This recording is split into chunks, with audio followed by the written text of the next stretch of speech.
Here we are once again for more college football talk here at Mark Rogers TV, the voice of college football. We are now just 4 nights away from a national championship game featuring Alabama and Ohio State. Nick Saban going for a 7th national championship, 6 at Alabama. Ryan Day, of course, looking for number 1 at Ohio State. We won't go through the number of national championships won by each school because that is hotly debated and certainly could be a project of mine during the offseason to determine national championships. We discussed that the other night, and that is something we have delved into in the past. And I would like to do that again to look at each individual college football season down through history and determine, was this a rightly awarded national championship? Should it be disputed? How should it be disputed? Why?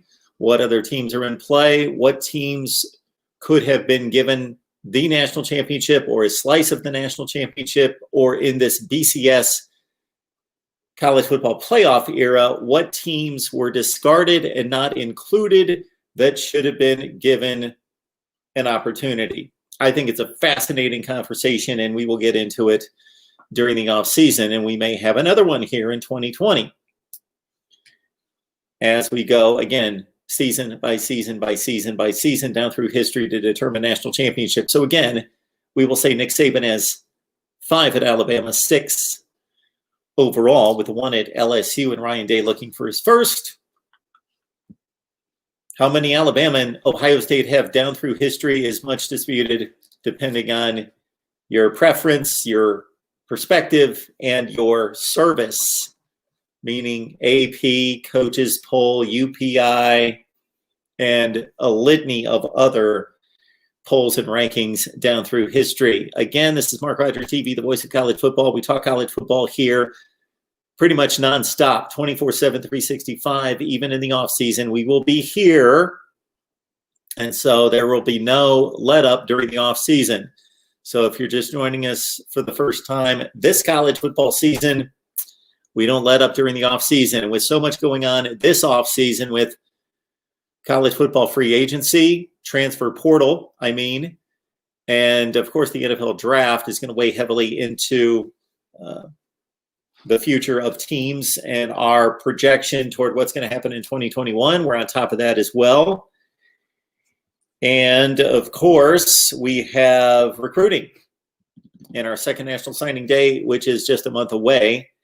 And we have so much content coming your way and have come your way in the last couple of days, projecting toward 2021 at places like Ohio State, Michigan, Georgia, Texas A&M, Nebraska, Clemson, Miami, Florida State, and others.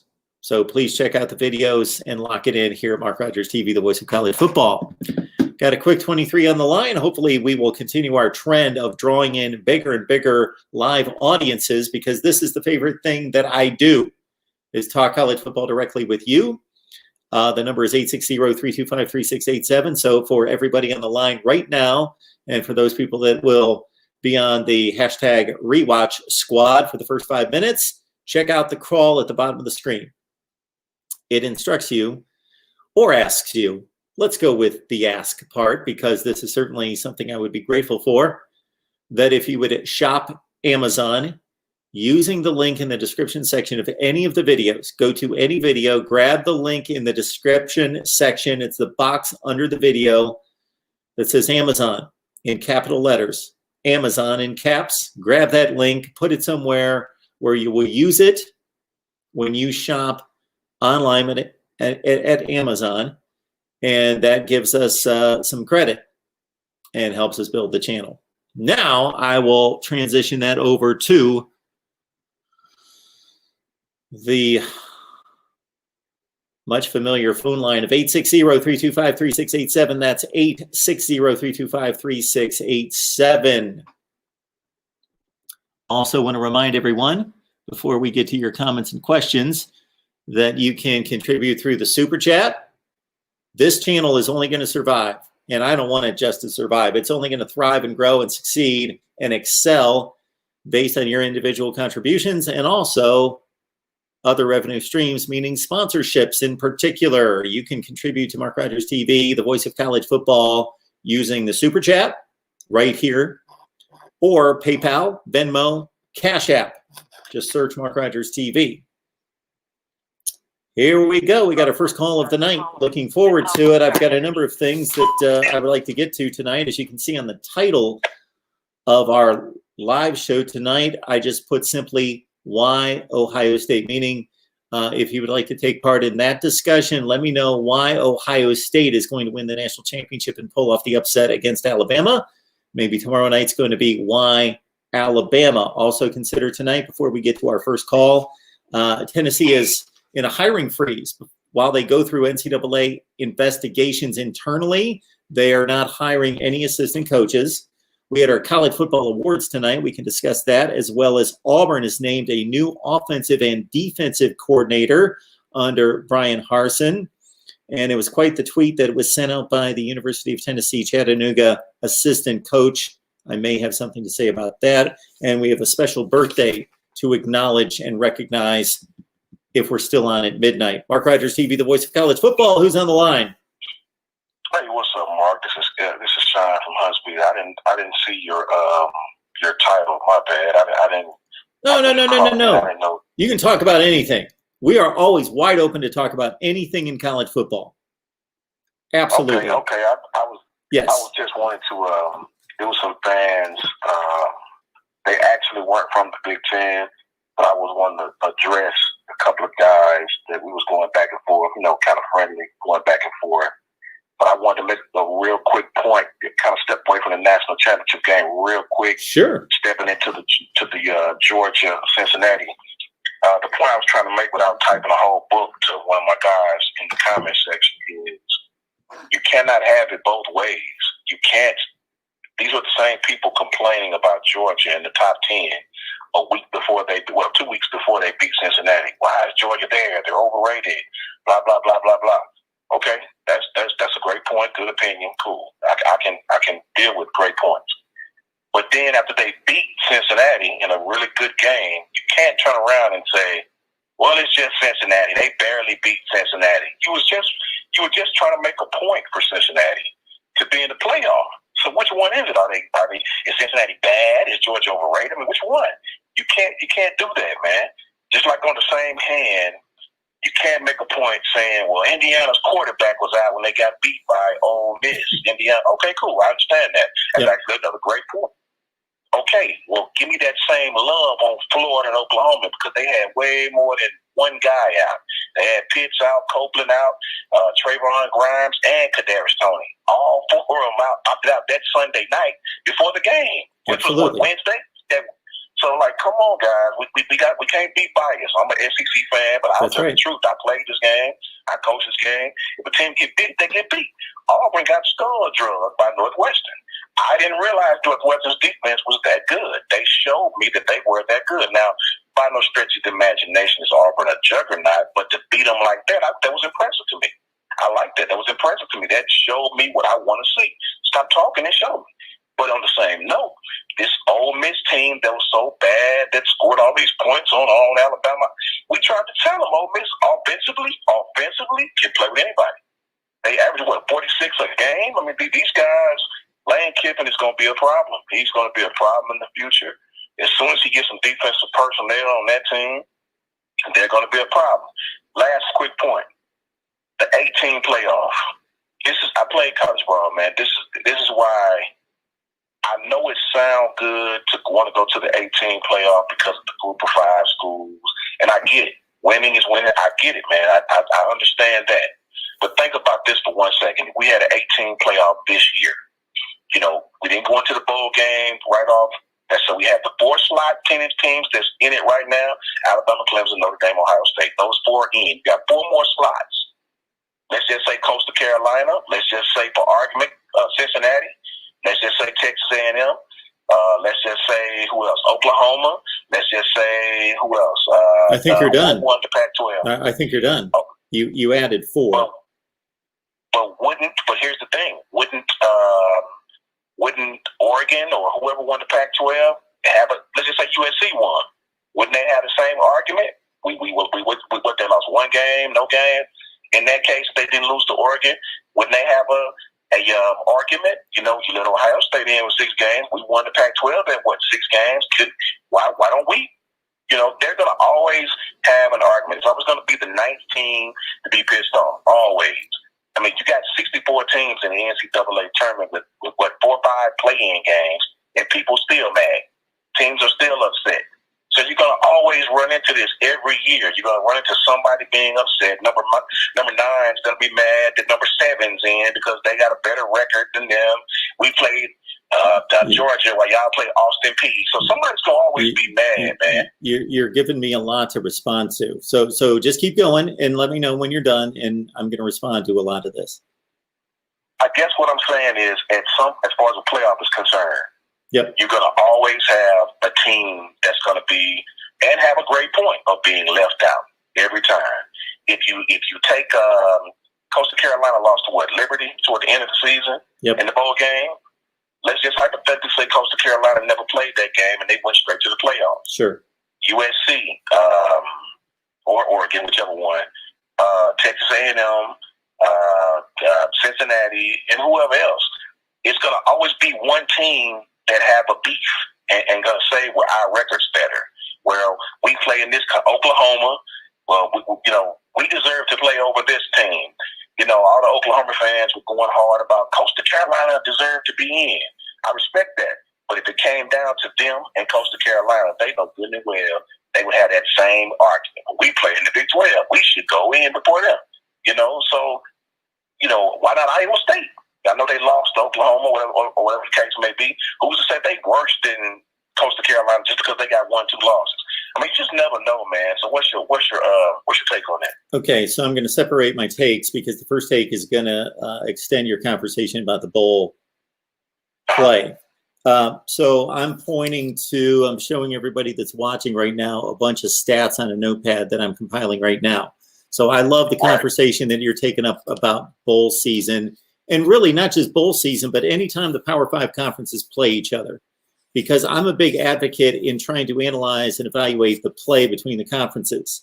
Let's say the SEC goes 8-4 against the other 4 conferences. And so we see this every year during bowl play. Okay, the SEC went 6-3 and the Big 12 went 3-5 and just spitting out records. And then that's the end of the argument. And so must be the best conference because they went 7-2 in bowl play. Okay, whoa, no. Or even if you take the games that are typically played in September between the other conferences, I like to put it all into context. So this is what I'm working on right now, Sean. Did I get your name right? I'm sorry. I apologize. Yeah, Sean. You got it right. You've been calling recently, so you've had some great calls. So I appreciate that. So I just started with the SEC, and for example, I think you'll get into this. So I'm not just looking at in the last 10 years, the SEC is 68-39 in bowl games. So that sounds great, and it probably is great. Most likely it is great, but let's delve a little deeper. So I'm looking at their record against the Power 5, their record against the Group of 5, their record when they play ranked teams, their record when they play unranked teams, their record when they have a ranked team in the SEC playing an unranked team in another conference, and all down the line when they're playing higher ranked teams, lower ranked teams. What's the average point differential in these games? What are the average rankings? Are they playing extremely? What is the SEC's record against the top 5, against the top 10? And I'm going to do this with every conference because it's going to go way beyond just so-and-so conference went 2-6 or they went 5-3. And I may, if people respond to this and watch these videos, I'd like to take it beyond the bowl play and take all the non-conference games into consideration. And try to measure out who's playing the best football. I know who's playing the best football. You know who's playing the best football. We know it's the SEC, but I want to put it into context. And really, I want to determine who's 2 through 5, basically, because I know it's going to be the SEC. It is the best conference. Let's get to the playoff. My thoughts about the playoff is you're right. That if we went to an 18 playoff, and let's say we just went by the college football playoff rankings, team number 9, team number 10 would probably have legitimate gripes that, well, we have the same record as team number 8. or we have a tougher schedule, or whatever they might say. My advocacy for an 18 playoff is based on a number of things, but this is the first one, first and foremost. The one thing that nobody will be able to say if they miss an 18 playoff is you cannot say, as long as all the conferences are represented, you cannot say we weren't given an opportunity, because all the conferences will be represented. So Sean, if you follow me here, if so-and-so finishes number 9 and they finished in second place in the Big 12 and they complain, the answer is going to be to them, you should have won your conference. See, you should have won your conference, right? That can't be said now. That's the only thing I'm saying. So I'd like to ask this question. Give me one thing that will guarantee any team will make the playoff. Is there anything that a team can do to guarantee that they will make the playoffs? Yes. I'm glad you asked that question.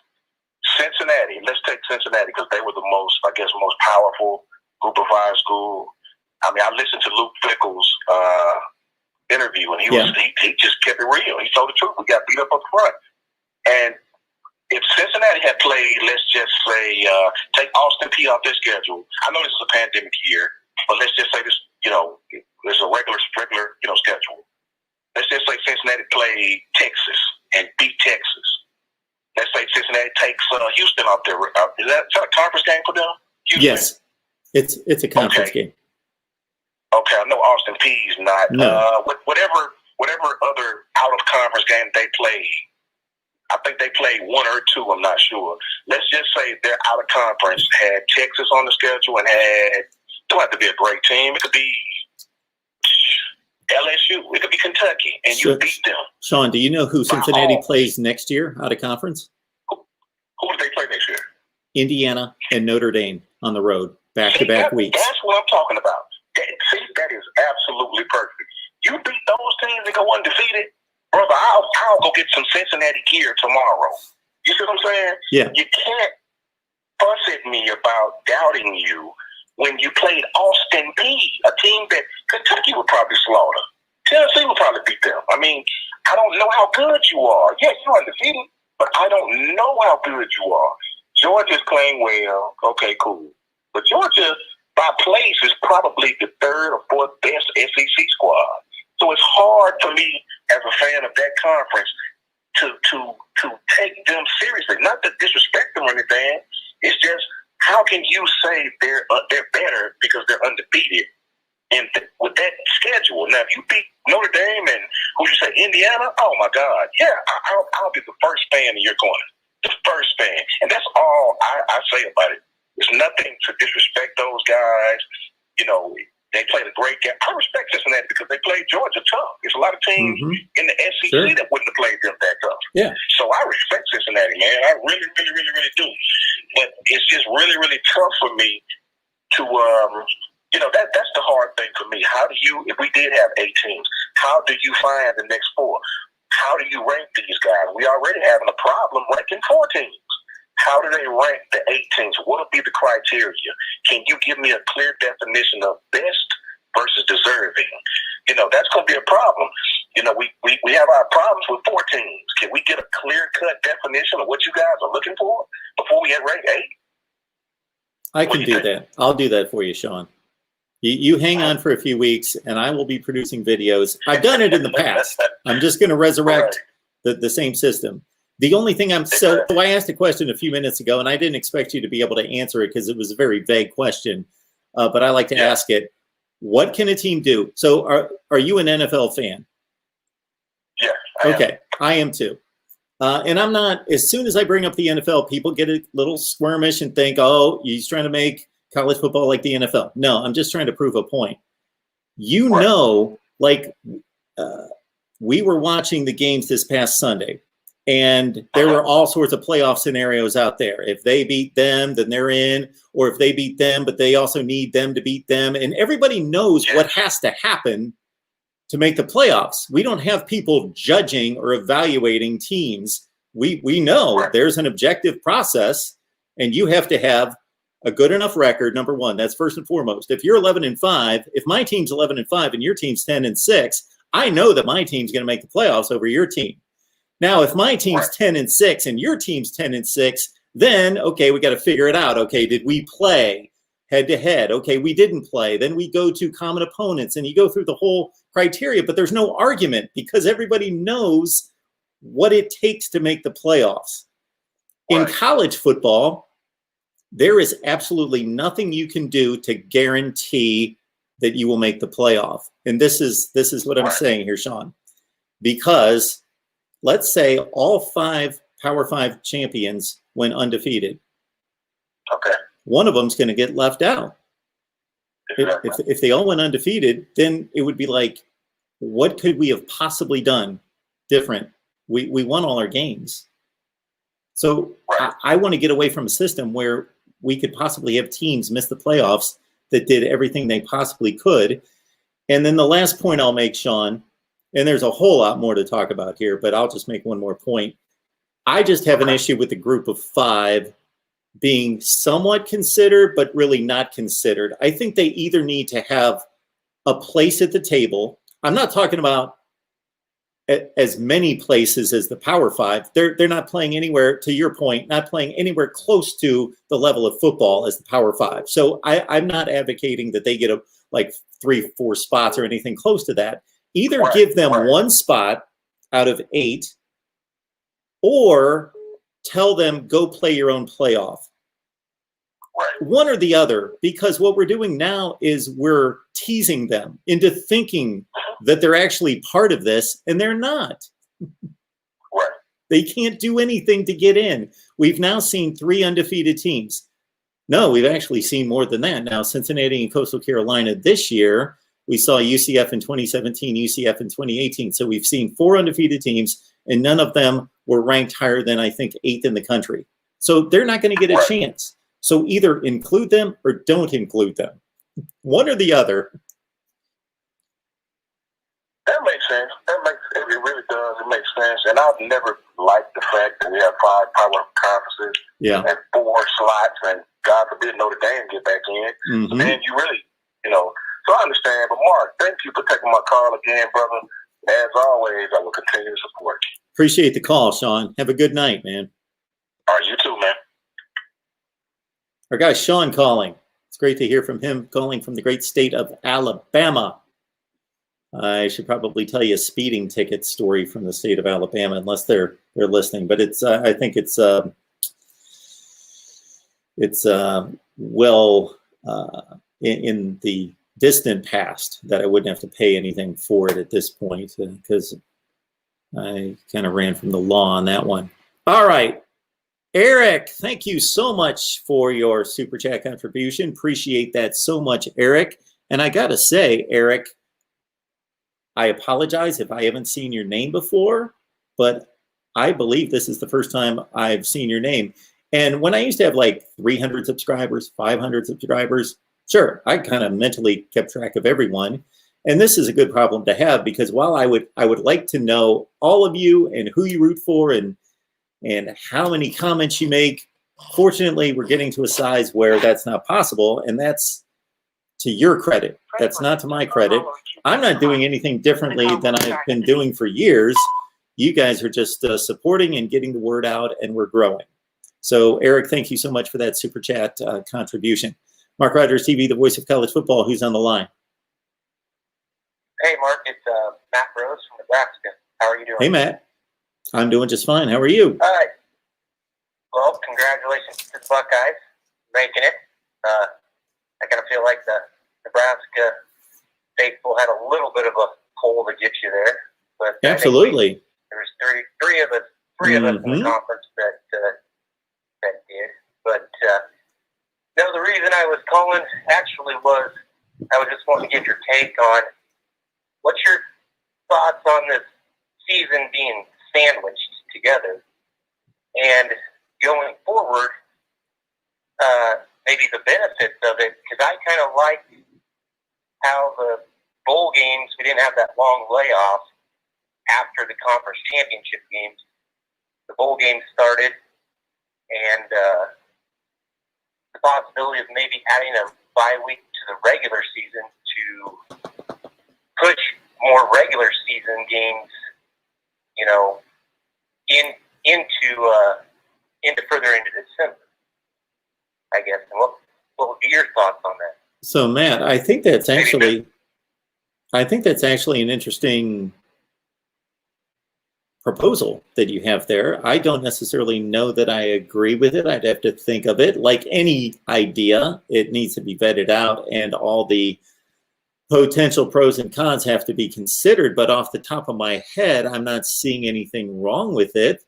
And it would help the health condition of the teams in recovering from injury during the regular season and wear and tear. I don't have an issue with the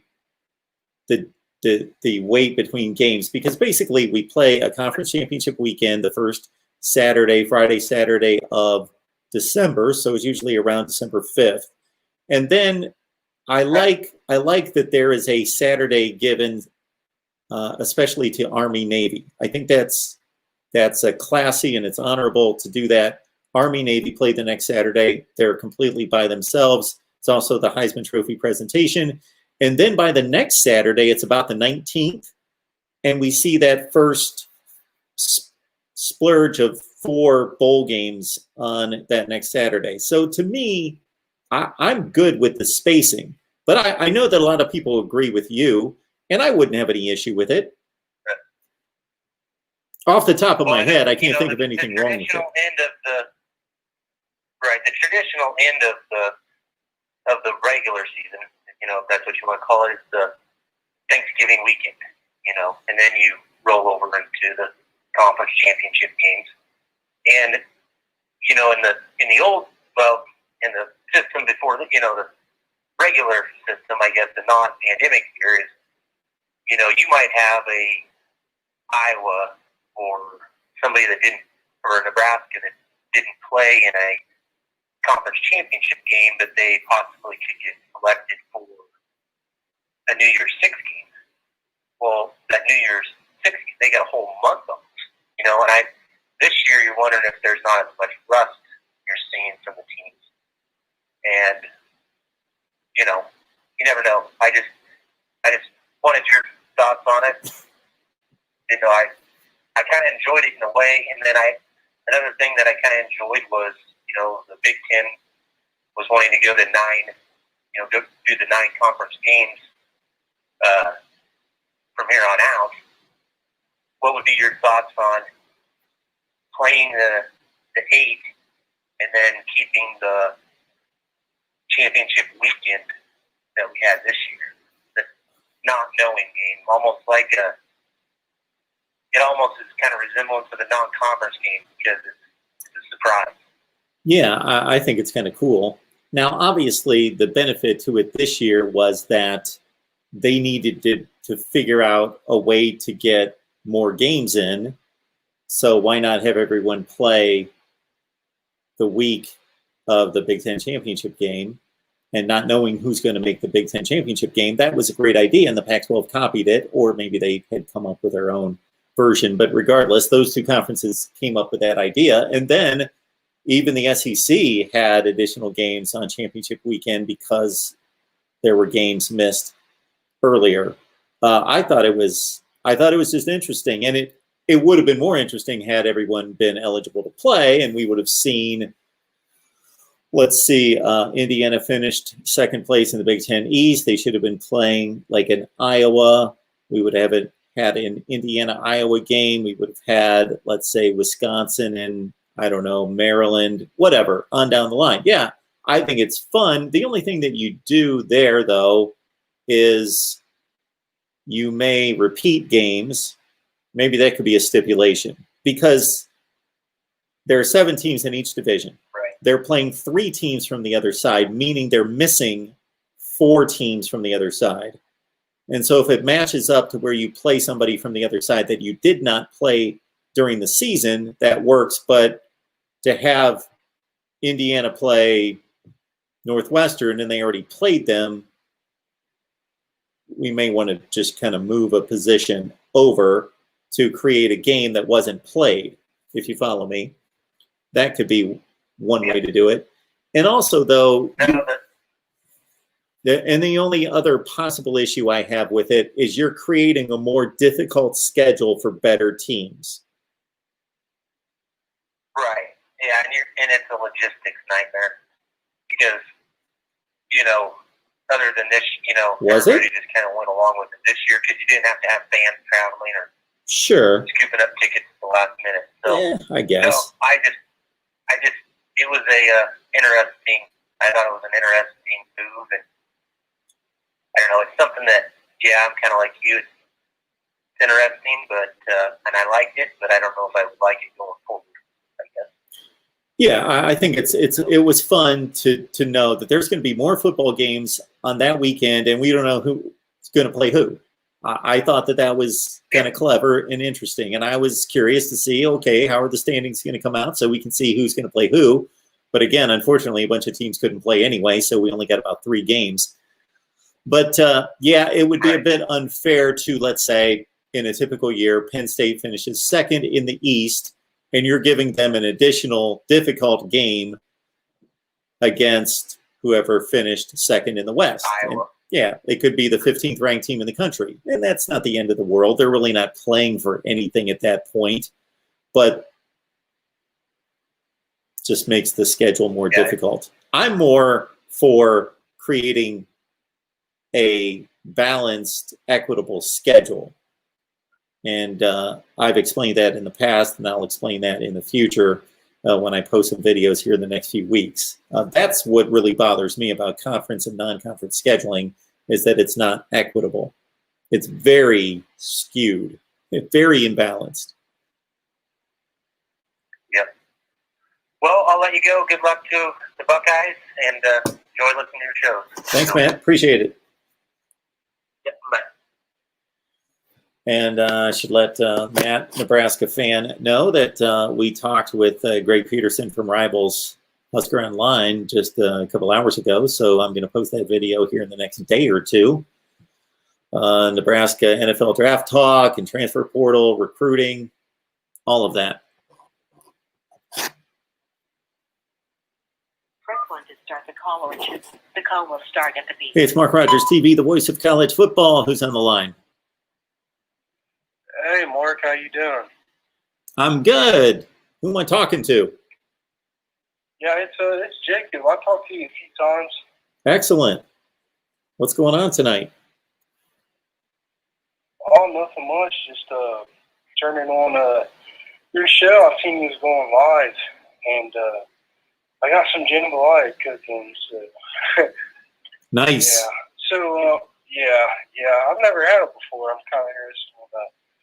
Yeah. So yeah, I'm a Buckeye fan. I don't know if you remember that or not, but yeah, I seen that game, and I didn't want to spend too much time on that because I know talking about Alabama, but I watched some of your post-game show, and I thought Ohio State was going to get, handled, and I thought they played pretty good. And I don't know, I guess I wonder your thoughts kind of on Alabama and Ohio State, and maybe wanted to give my opinion a little bit, and then, yeah. So what do you think Ohio State has to do to win, and then Bama has to do, you think? I think that from a talent perspective and ability standard, they're very close, very close. But this is what I know about Alabama. I know that Nick Saban and his staff have been through this over and over and over and over. And even with the loss of Steve Sarkisian, he's had the likes of Kirby Smart and Mike Loxley, and we could go on down the line, Lane Kiffin and others leave in this situation, and it's never tripped them up. So I'm not concerned about that. And Nick Saban has this down to, he's not been perfect in postseason play, obviously, but he's been about as stellar as you can possibly be. So getting his team to turn around from a semifinal game 10 days later to play in a national championship game is not a concern. Ryan Day, to get a team that was so hyped up, motivated, incentivized, and geared up and laser focused for that Clemson game to get them to turn around. Now, it's easy for us not competing to say, well, of course, you're playing for the national championship. You should be ready to go. But mentally and emotionally, that was a more draining game for Ohio State than it was for Alabama. So that's a bit of a concern. My next concern on the Ohio State side would be that while I believe in talent, Ohio State's roughly as good as Alabama, the Alabama team that we've seen the entire season has been pretty consistent. Offensively, they've been just in overdrive the entire season. They haven't had a bad game. They've been just annihilating everyone offensively. Defensively, bad game against Ole Miss, rough game against Florida. But aside from the SEC championship game, they improved tremendously the back half of the season. And Alabama, over the course of the season, and we're talking 12 games now, has been the best team in America. Ohio State, for their 6-game schedule, well, I'll say the 5 games before they played Northwestern. They played that. Now they won all 5, but they didn't play a difficult schedule. Indiana was their toughest team, and Indiana is probably one of the 15 or 20 best teams in the country, maybe in that range. And so Ohio State was playing more like the 15th or 20th best team in the country. Now, against Northwestern, people did not give them the credit that they earned in that game. Northwestern is a quality opponent. I know people dismiss them. People talk about they don't have superior offensive weapons, and Northwestern always gets disregarded, but they are really good, especially defensively. And Ohio State struggled, but they beat them. Really good at defense. Absolutely. Their linebackers are exceptional. Their secondary is about as good as any in America. So the issue I've got with the Buckeyes is they really poured it into one game, and they showed us who they were for one game. Alabama's been playing like that pretty much 90% of the season. Ohio State has been playing like that for pretty much the second half against Northwestern, the first half against Indiana, and this game against Clemson. So Alabama's just been super consistent, and Ohio State is not. And I believe Alabama, despite all their defensive issues in the secondary, I believe they've got a better secondary than Ohio State. Yeah, I think just to piggyback on kind of what you were saying, I agree like with a lot of it. I think maybe all of it. My concern is for Ohio State is big time is the how do you turn around after a game like that? And I just don't know if like psychologically, if they're going to be hyped up or what, they're going to be there. I'm concerned about their secondary going up against Alabama's receivers.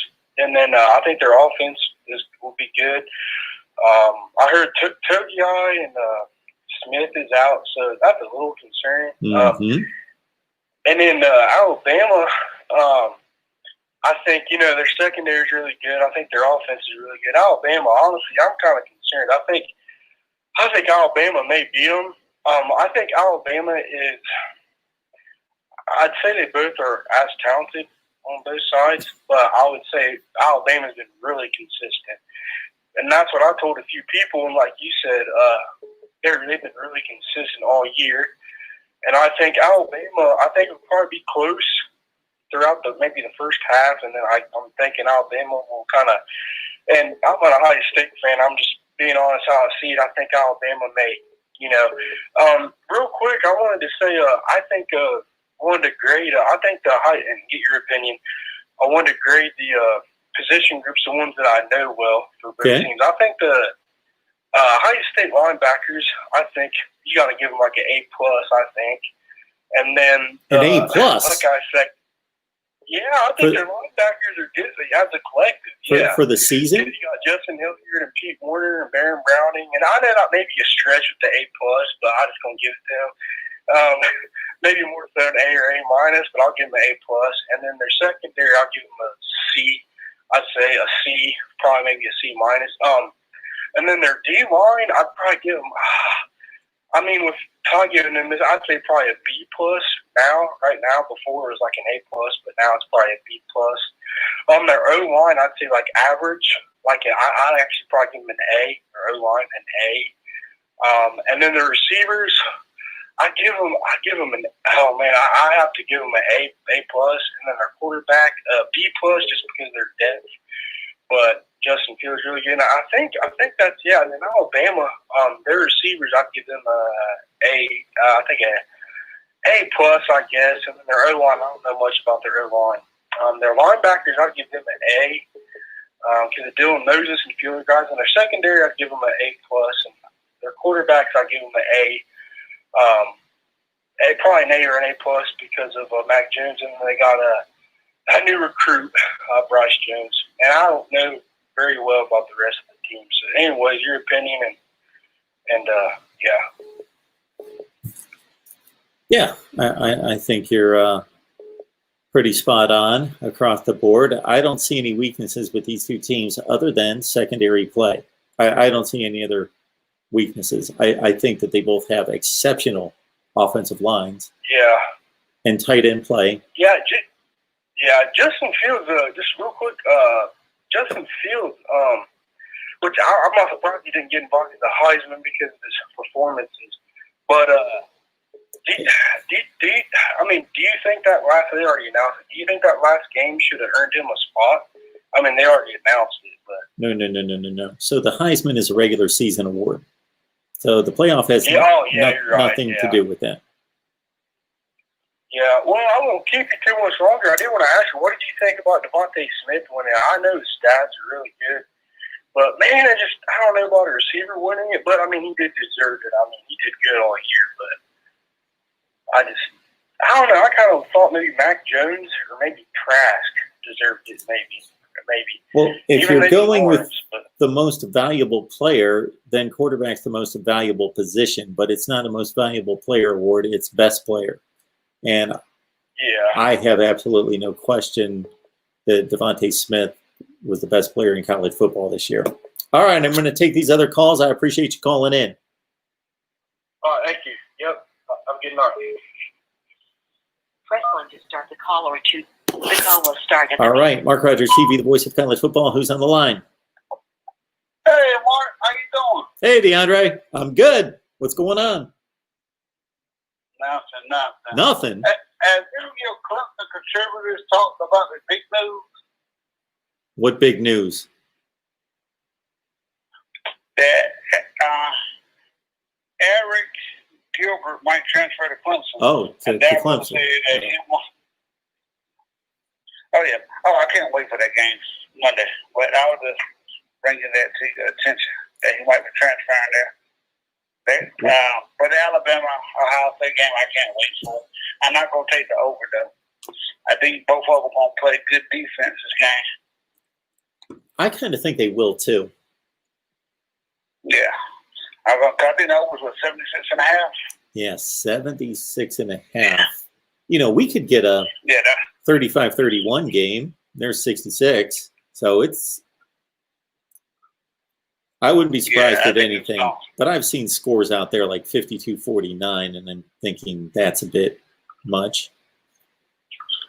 Yeah, because I really haven't seen Alabama play this year. I've seen highlights, so I really can't tell you how good the defense is.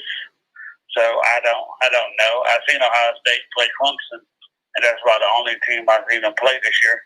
So I think, and Sean Wade, who I think is a very good quarterback, he didn't look good versus Powell.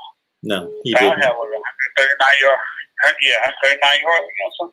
So my point is, I think it's going to be a very good game, but I don't think it's going to be as high scoring as it was versus Clemson.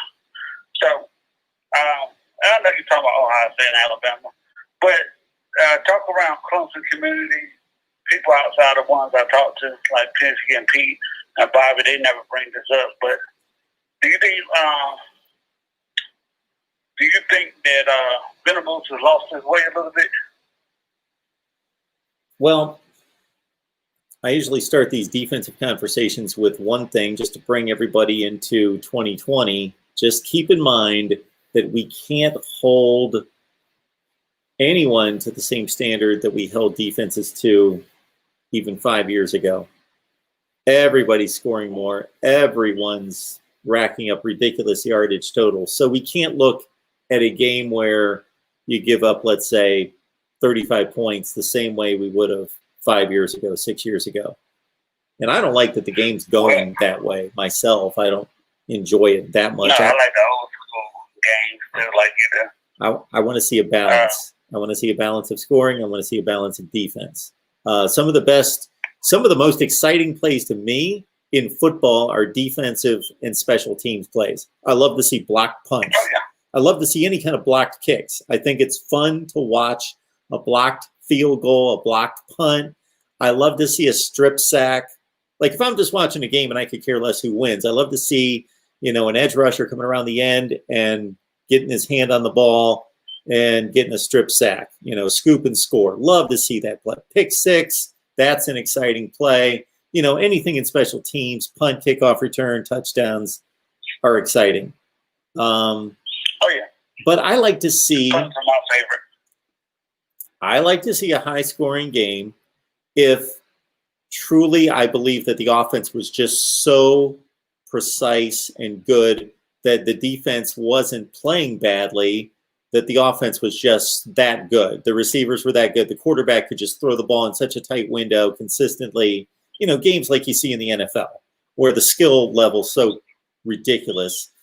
But generally, you don't see that. If you watch a 49-45 game in college football, it's because nobody wants to tackle and there's a zillion blown coverages. And it's just not – it gets ridiculous to watch teams scoring, 3 plays, 75 yards, took them 29 seconds. I get sick of watching that back and forth. Right.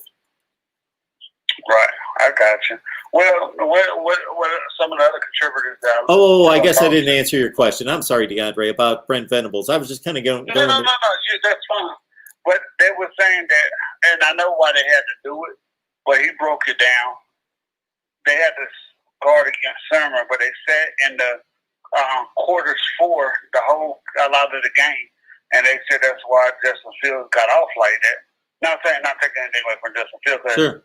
I don't know how these people are saying that Zach Wilson is better than Justin Fields, and Justin Fields has, to me, a better body of work and played against better competition. But, sure.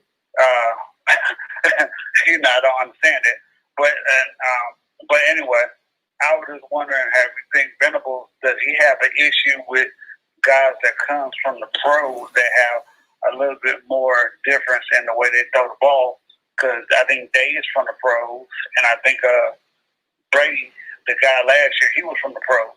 Yeah. So I was wondering, do you think that sometimes those type of coaches outsmart Venables because of their experience going against defenses from the NFL? Well, I don't have anything to prove this, but it seems to me as though if you go back 15, 20, 25 years, that coaches pretty much seem to stay in their lane, whether that be the NFL or college football. And that's why the games were so different. And now the game, you can watch an NFL game. It looks like a college game now. College used to copycat the NFL back in the 80s.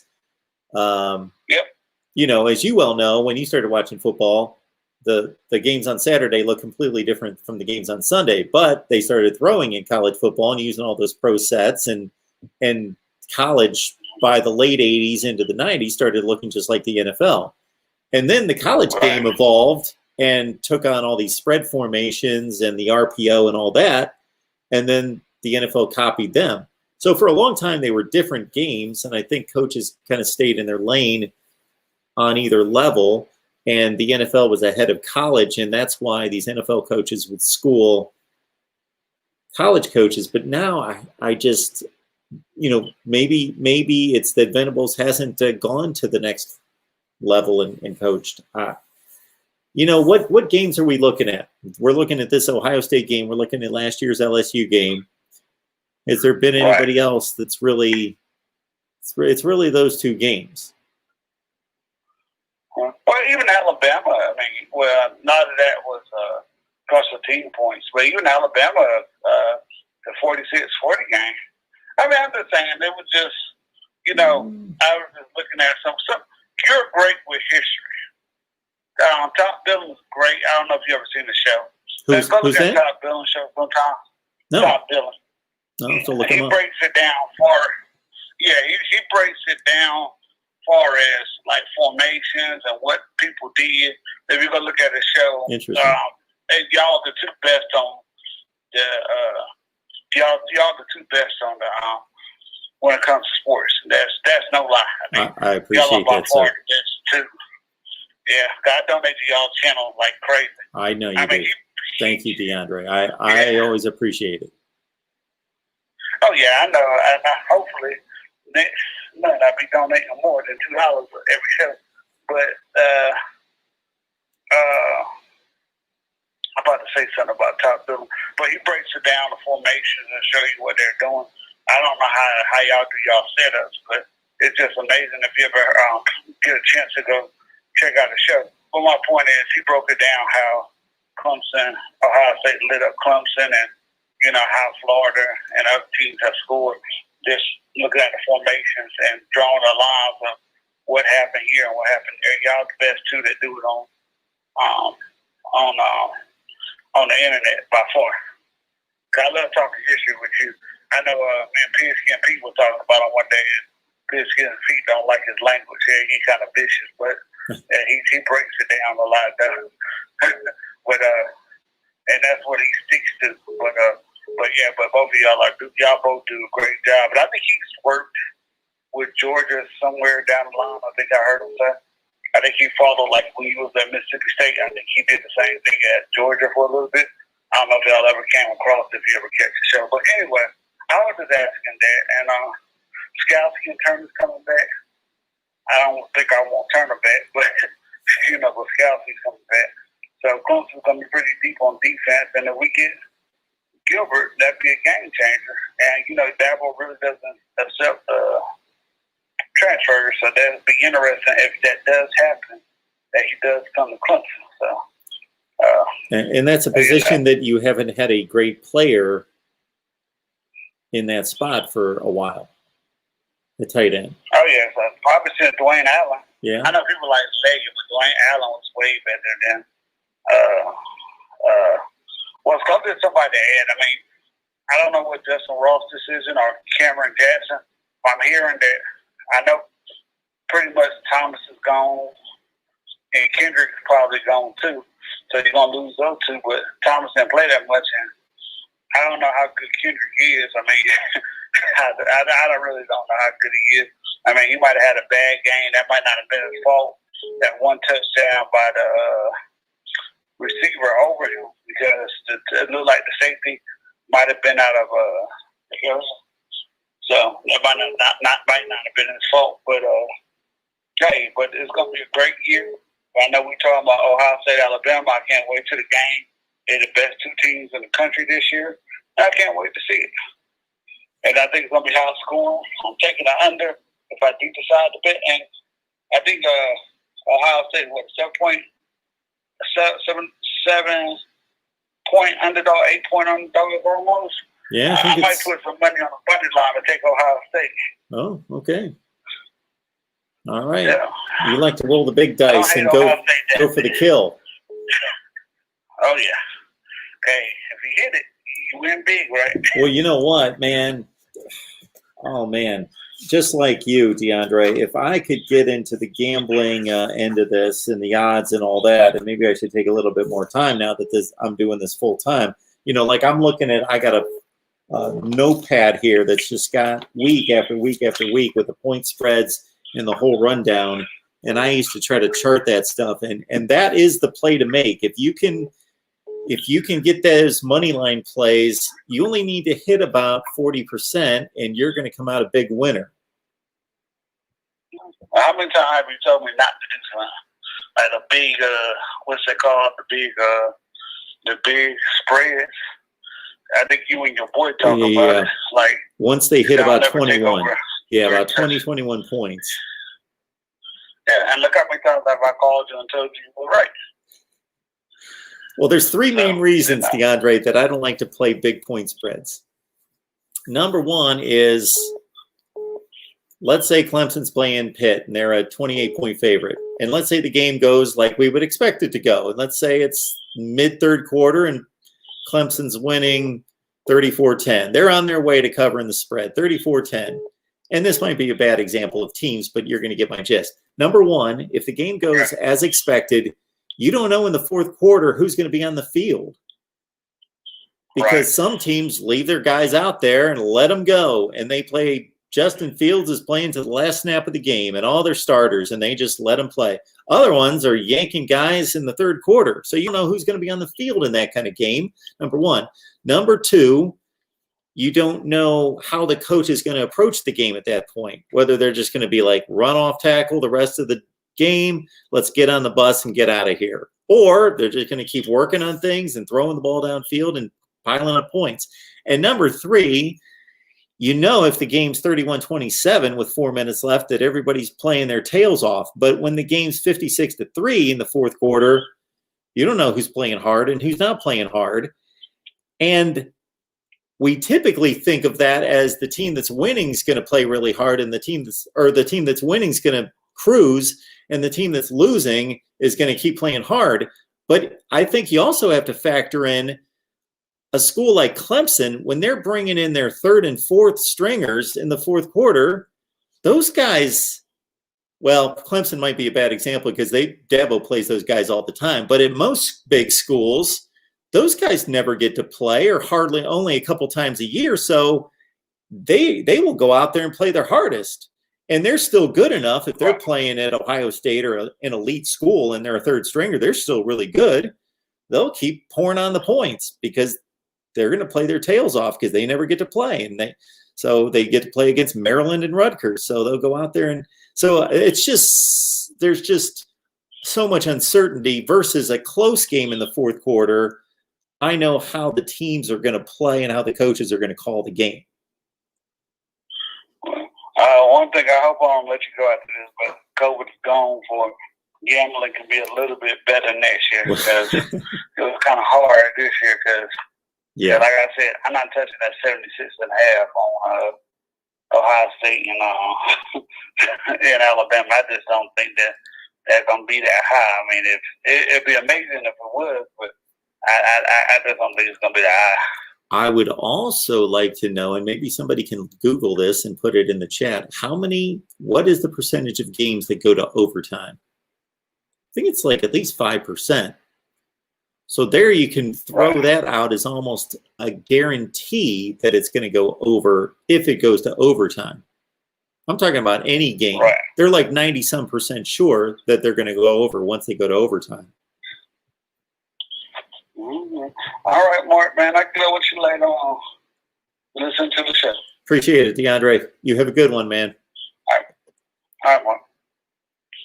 This guy, DeAndre, I tell you, big Clemson fan, defender of the ACC, just loves college football through and through, loves the NFL, loves his Pittsburgh Steelers, and, man, he always comes up with a great call. We always have a good time talking college football. Sometimes we get lost in the 80s and the 90s for an hour or whatever, but it's always a great conversation. MarkRogersTV, the voice of college football. Who's on the line? The man that gives college football its voice, Mark Rogers. Hi, and how are you, sir? Mr. David Greenshield. I'm good. How are you? I'm doing well. By the way, Mark, you know, those people that said this, I don't think you use hair dye. I want to straighten the record on that. I don't think you use it. Just got to say. Whoever put that in the comments last night, that was a joke. You just had to say that. Yeah, it's funny. It comes up every so often. Well, just, by the way, still basking in the glow of the Ohio State victory over Clemson. Still watch the replay yet again, by the way. And I just have to say, again, this offensive line, I think the Buckeyes, by the way, have an excellent chance to have three guys drafted in the first 3 rounds of the draft. And Mumford, Davis, and Myers, three of their offensive line. Yeah. And there was some talk at the beginning of the season that this could be as good a Buckeye offensive line as they've had. Really, I don't know if you heard some of that chatter, but I didn't have to hear the chatter. I've been watching the games, the last 2 games in particular. Yeah.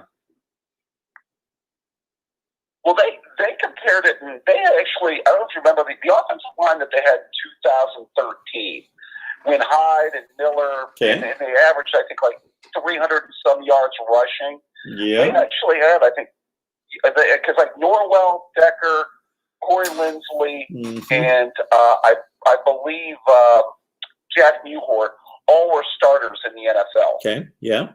So that's 4 offensive linemen that were all starters in the NFL off of that roster. And that was top notch right there that year. And plus the offensive line the next 2 years was really good with guys like Elfline and Billy Price, and you still had Decker. Yeah. So, they had NFL guys on this. But yeah, I that was one of the biggest things that kind of gave me confidence coming into the season. Justin Fields and then the offensive line were the 2, I think, the biggest things.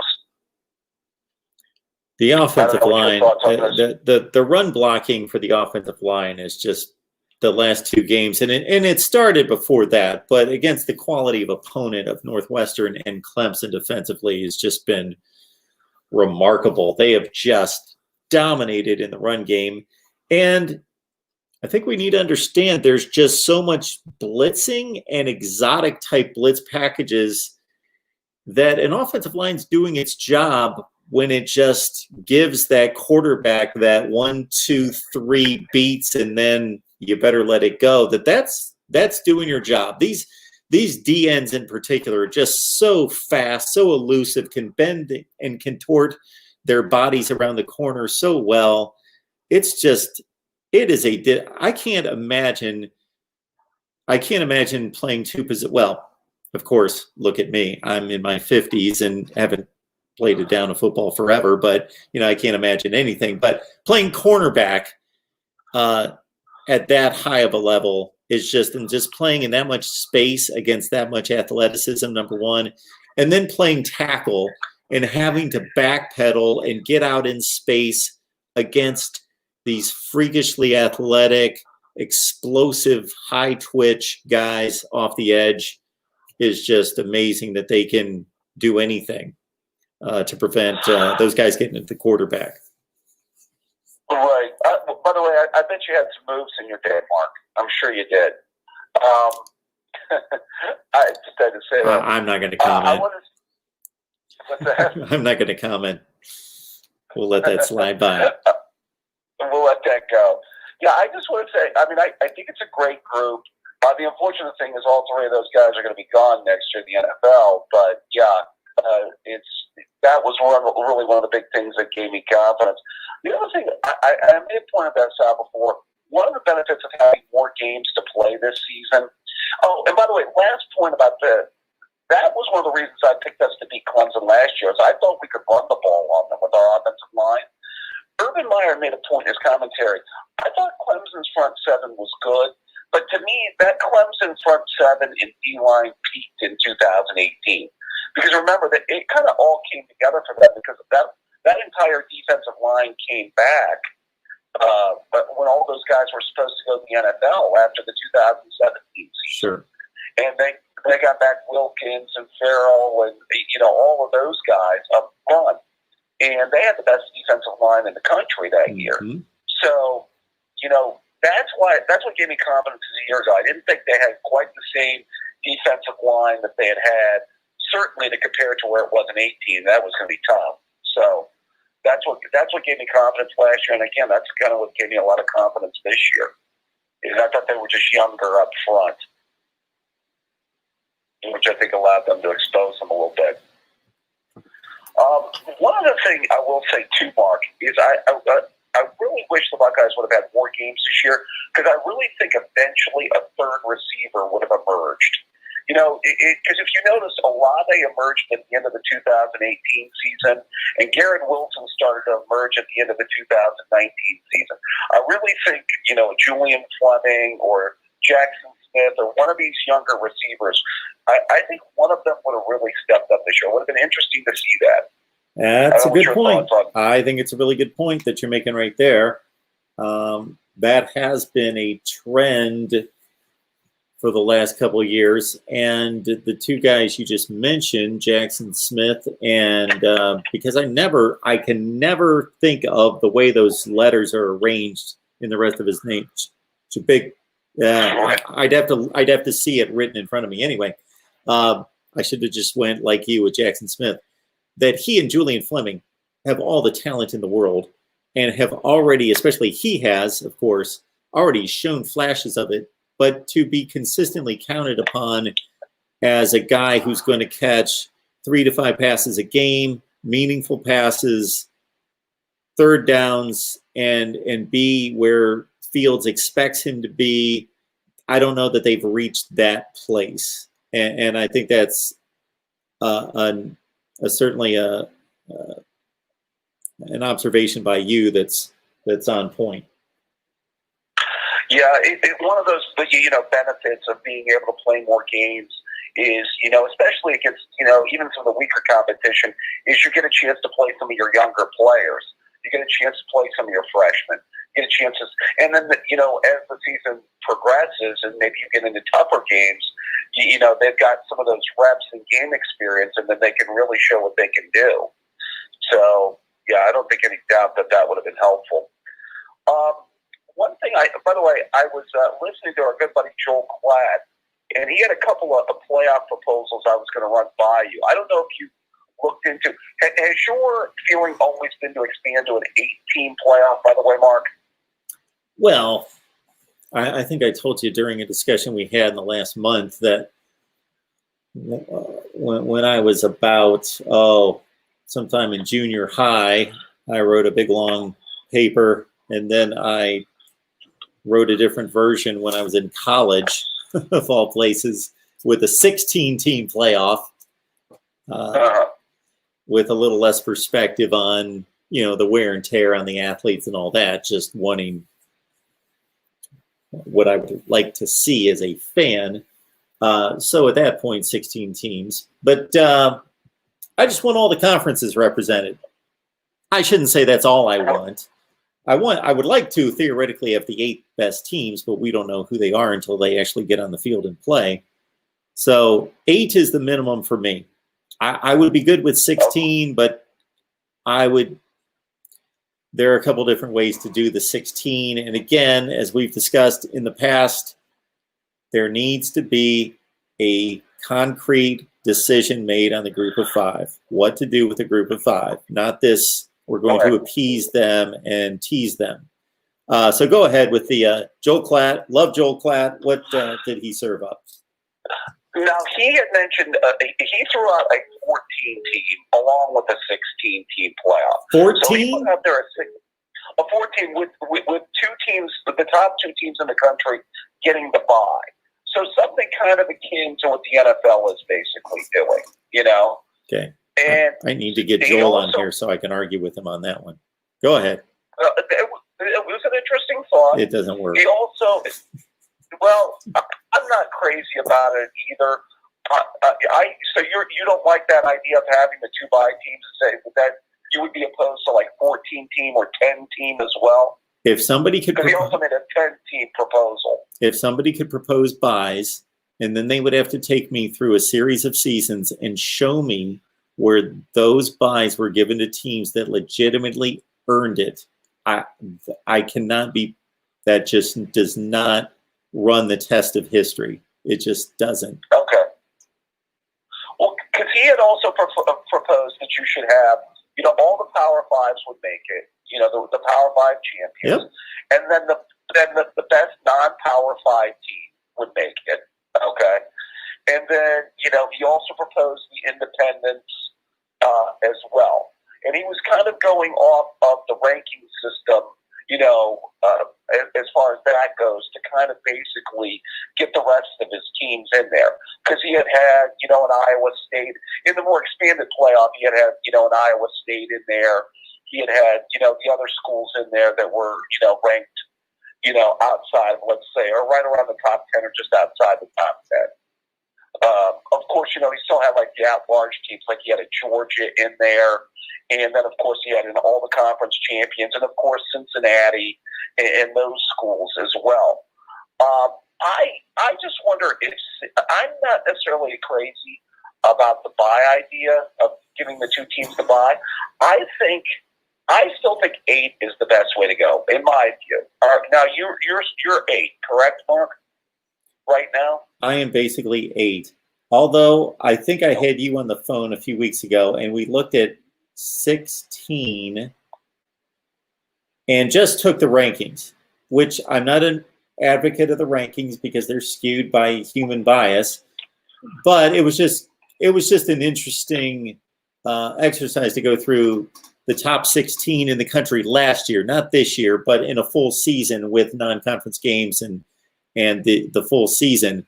And if you just like Power 5 football and you just like name brands being on the field, that top 16 last year was a really intriguing 16. Like, it was just loaded with Ohio State and Penn State and Michigan and Auburn and Alabama and on down the line. Everybody was just a elite or next tier Power 5 team.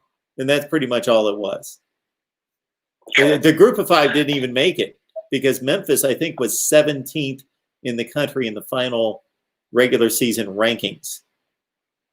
Okay. Now, if we went to 8, so basically what you would have, Mark, I think we went over this before, but just to confirm, you would have the 5 major conference champions, you would have your non-Power 5, your best non-Power 5 teams, and then just basically 2 at-large bids? Yes. If we're going to include a group of 5, yes. They would need to be automatically given a position. Yes, a spot. Okay. So, for instance, this year, you would have had, let's say, I guess your conference champion, you would have had Oregon included as the 5th conference champion. Well, and you would have also had Oklahoma included.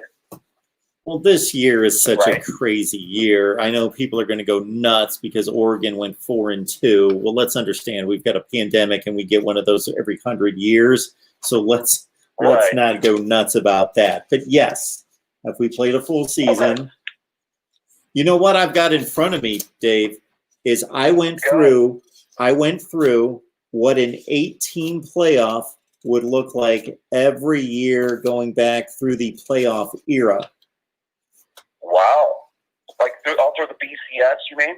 No, I just went back to 2014. I will go back before that, but I that'd be interesting.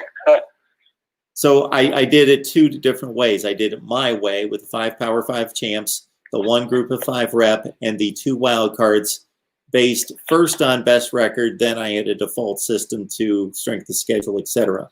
Or the top 8 just determined simply by the college football playoff rankings, which I am not an advocate of, but I just wanted to see what they would have selected, their top 8. So let's say last year, 2019, my 8-team field was in 2019, LSU 1, Ohio State 2, Clemson 3, Oklahoma 4, Oregon 5, and then Georgia 6. Now here's where we've got a tie that would have to be determined. I'd have to go through a bunch of formulas, or we'd have a committee between Utah and Baylor. They both went 11-2. They both lost their conference championship game. Right. And then your 8 seed is Memphis, 12-1. Okay. Yeah, that makes sense. Okay. Where did Penn State finish last year? Were they like 9 or 10 or something like that? Yes, that's interesting. They were, now we'd have a real good argument last year, 2019, because, Utah and Baylor, again, get that theoretical last spot as a 7 seed out of the Power 5. You also have Florida 10-2, Wisconsin 10-3, but consider 2 losses to Ohio State, and the 3rd loss is a Big Ten championship game. And I think that there would need to be some kind of consideration given to teams that lost an extra game because they played one of the best teams in the country in the conference title game. Bama was 10-2, Minnesota 10-2, Notre Dame was 10-2. You got quite the logjam that season. I would say this. Yep. Go ahead, Mark. I'm sorry. I was just going to finish out by saying the college football playoff committee difference from mine was only that they would have had Wisconsin at 8 and no group of 5 team where I had Memphis at 8. The only difference last year. I would say this year, Mark, if you went with, I mean, the additional 4 teams would be basically Oregon, Cincinnati, Oklahoma, and Georgia, if I'm not mistaken. Does that sound about right? So mine is Bama 1, Clemson 2, Ohio State 3, Notre Dame 4, Oklahoma 5, Texas A&M 6, Coastal Carolina 7, Oregon 8. So technically, you could go, right, or you just say, well, they're both undefeated. Now we need to look at. So again, I wasn't necessarily mapping this out as the end all be all. I would certainly respect Cincinnati being given the strength of schedule, not as an undefeated team over Coastal Carolina. So yeah, Cincinnati, let's say Cincinnati 7, Oregon 8, with a 4-2 record. So I'm sorry, did you have Oklahoma 5 and then Texas A&M 6, or did you have that flipped around? I had Oklahoma 5. Okay, got it. Yeah, that would have been interesting, actually. Yeah, that wouldn't have, I mean, I don't think that would have been the worst thing. I mean, you know, the thing about it is everybody's going to say you're going to get to the same result anyway, Mark. You know, that if you go to 8. And some would say you could still get to the same result even if you expanded it out even that much further to, you know, to the 14 team or to the 16 team or to, you know, whatever you wanted to do. But I think that the biggest thing, we've talked about this before, Platt mentioned this, I just want to say this real quick, Mark, sure. Is, again, he had mentioned it would, number one, this would help with the revenues for the schools, and number two, the biggest thing that we've talked about before, Mark, is it would help with the opt-outs. You know, we would get more, you know, of the student athletes interested in wanting to play these games, not just saying, oh, we're going to even if they're going to a New Year's Six Bowl, they're opting out. So I think those are the biggest factors still, right? Yeah, those are the biggest factors if you're looking for the health of the sport and helping the health of the sport. I typically am not including that, but I certainly think in the real world that those should be factors. I'm looking at it more just from the standpoint of being equitable and fair. And coming up with a format that has nothing to do with anything outside just the playing of the football and what is best in delivering opportunities to teams that earned it. You know, it's fascinating. I go back 1 year to 2018, and these are the kind of opportunities you're providing. You know, we had an Oklahoma-Ohio State issue at 4 and 5 because Notre Dame went undefeated. So we left out 2 Power 5 champions, and I don't care what anyone says, to distinguish between Oklahoma and Ohio State that year was impossible. You know, you could take it on from a number of angles. So that's your 4-5 game. Now, would that not have been good for college football to have Oklahoma, Ohio State as a 4-5 game that year? Right. And then we also had UCF at 12-0. They were left out. They've got a 6 seed. And then our other team is Georgia. Right. Yeah, basically both Ohio State and Oklahoma were basically carbon copies of each other. They were both teams that had great years by their quarterbacks, really explosive offenses that were playing no defense that year. The year before, of course, Ohio State won a conference. Alabama did not. Alabama got the 4 seed. So what about an Ohio State-Alabama 4-5 game? I don't think anyone would necessarily have that much issue with that. Or a Wisconsin team that lost the Big Ten championship in a respectable manner, only lost it by 1 score, 6 points. They went 12-1. They'd be in the playoff. One other thought, Mark. He put this out there. Yep. Where are you at with the scheduling? He had mentioned about, you know, maybe moving to the 9 conference games for everybody, making it monolith. You know, only 1 non-Power 5 game as part of your non-conference.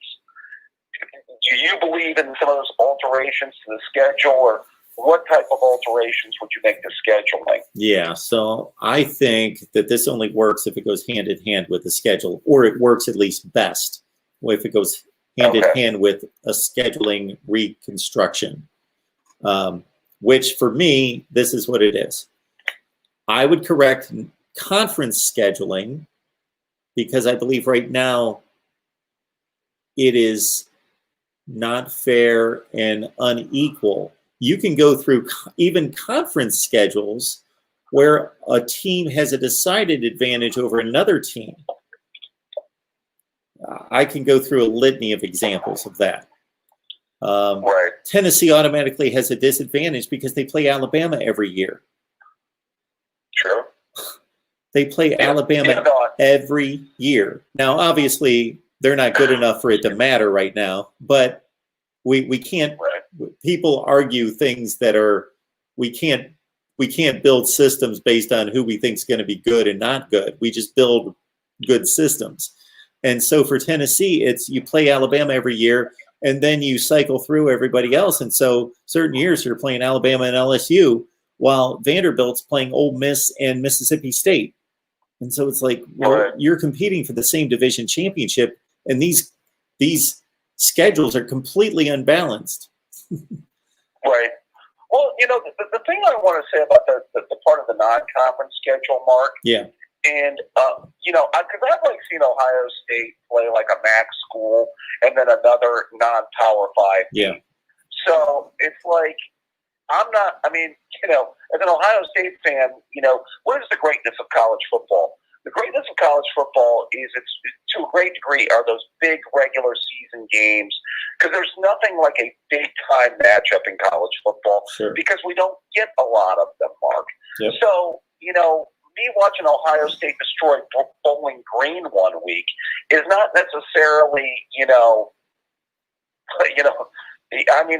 helps the revenue of the school, and I know they need the money and, all of those things. But I think there's got to be some changes made there, and it's got to be monolith. I totally agree with you. Everybody, all these conferences got to get on the same page with this, And, in an ideal world, just kind of with those big-time matchups, that's why I love that those shirts at Ohio State, I know they didn't always work out, but it's because we lost 2 out of 4. Like, back when Ohio State played Texas and USC, when Texas and USC were in their heyday, during the Tressel years.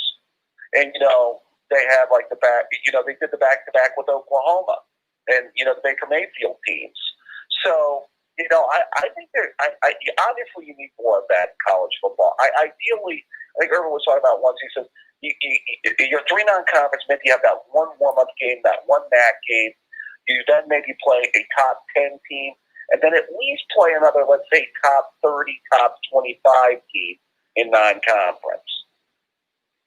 What do you think of something along those lines? So everything that you're conveying to me that Klatt has to say, I somewhat agree with the approach of the concept, but how do you arrive at the understanding of who's a top 25 team? Because we take a poll at the beginning of the year.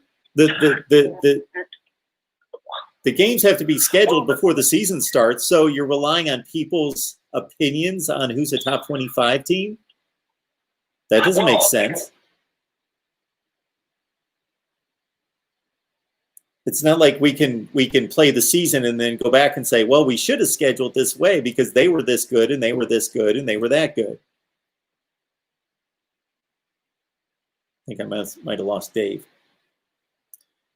All right. I think I lost Dave. Dave, you there?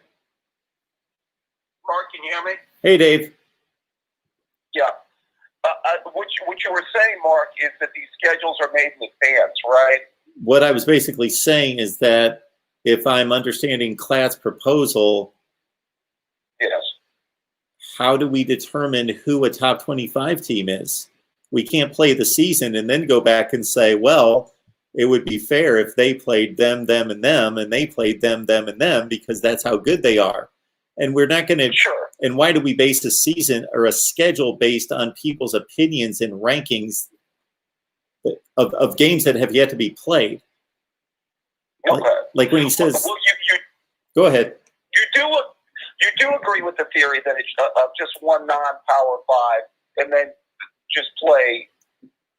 You should be limited to that, though, correct? You like that part of the theory? This is what I agree with, because I've said it a zillion times and posted videos that are like 7 years old that say this. We need to have a uniform non-conference schedule. So either 8 games or 9 Okay. games. I'm in favor of 9 games just because when you think about a conference like the SEC, the ACC, or the Big Ten having 14 teams and only 8 conference games, that means you're missing 5 teams in your conference.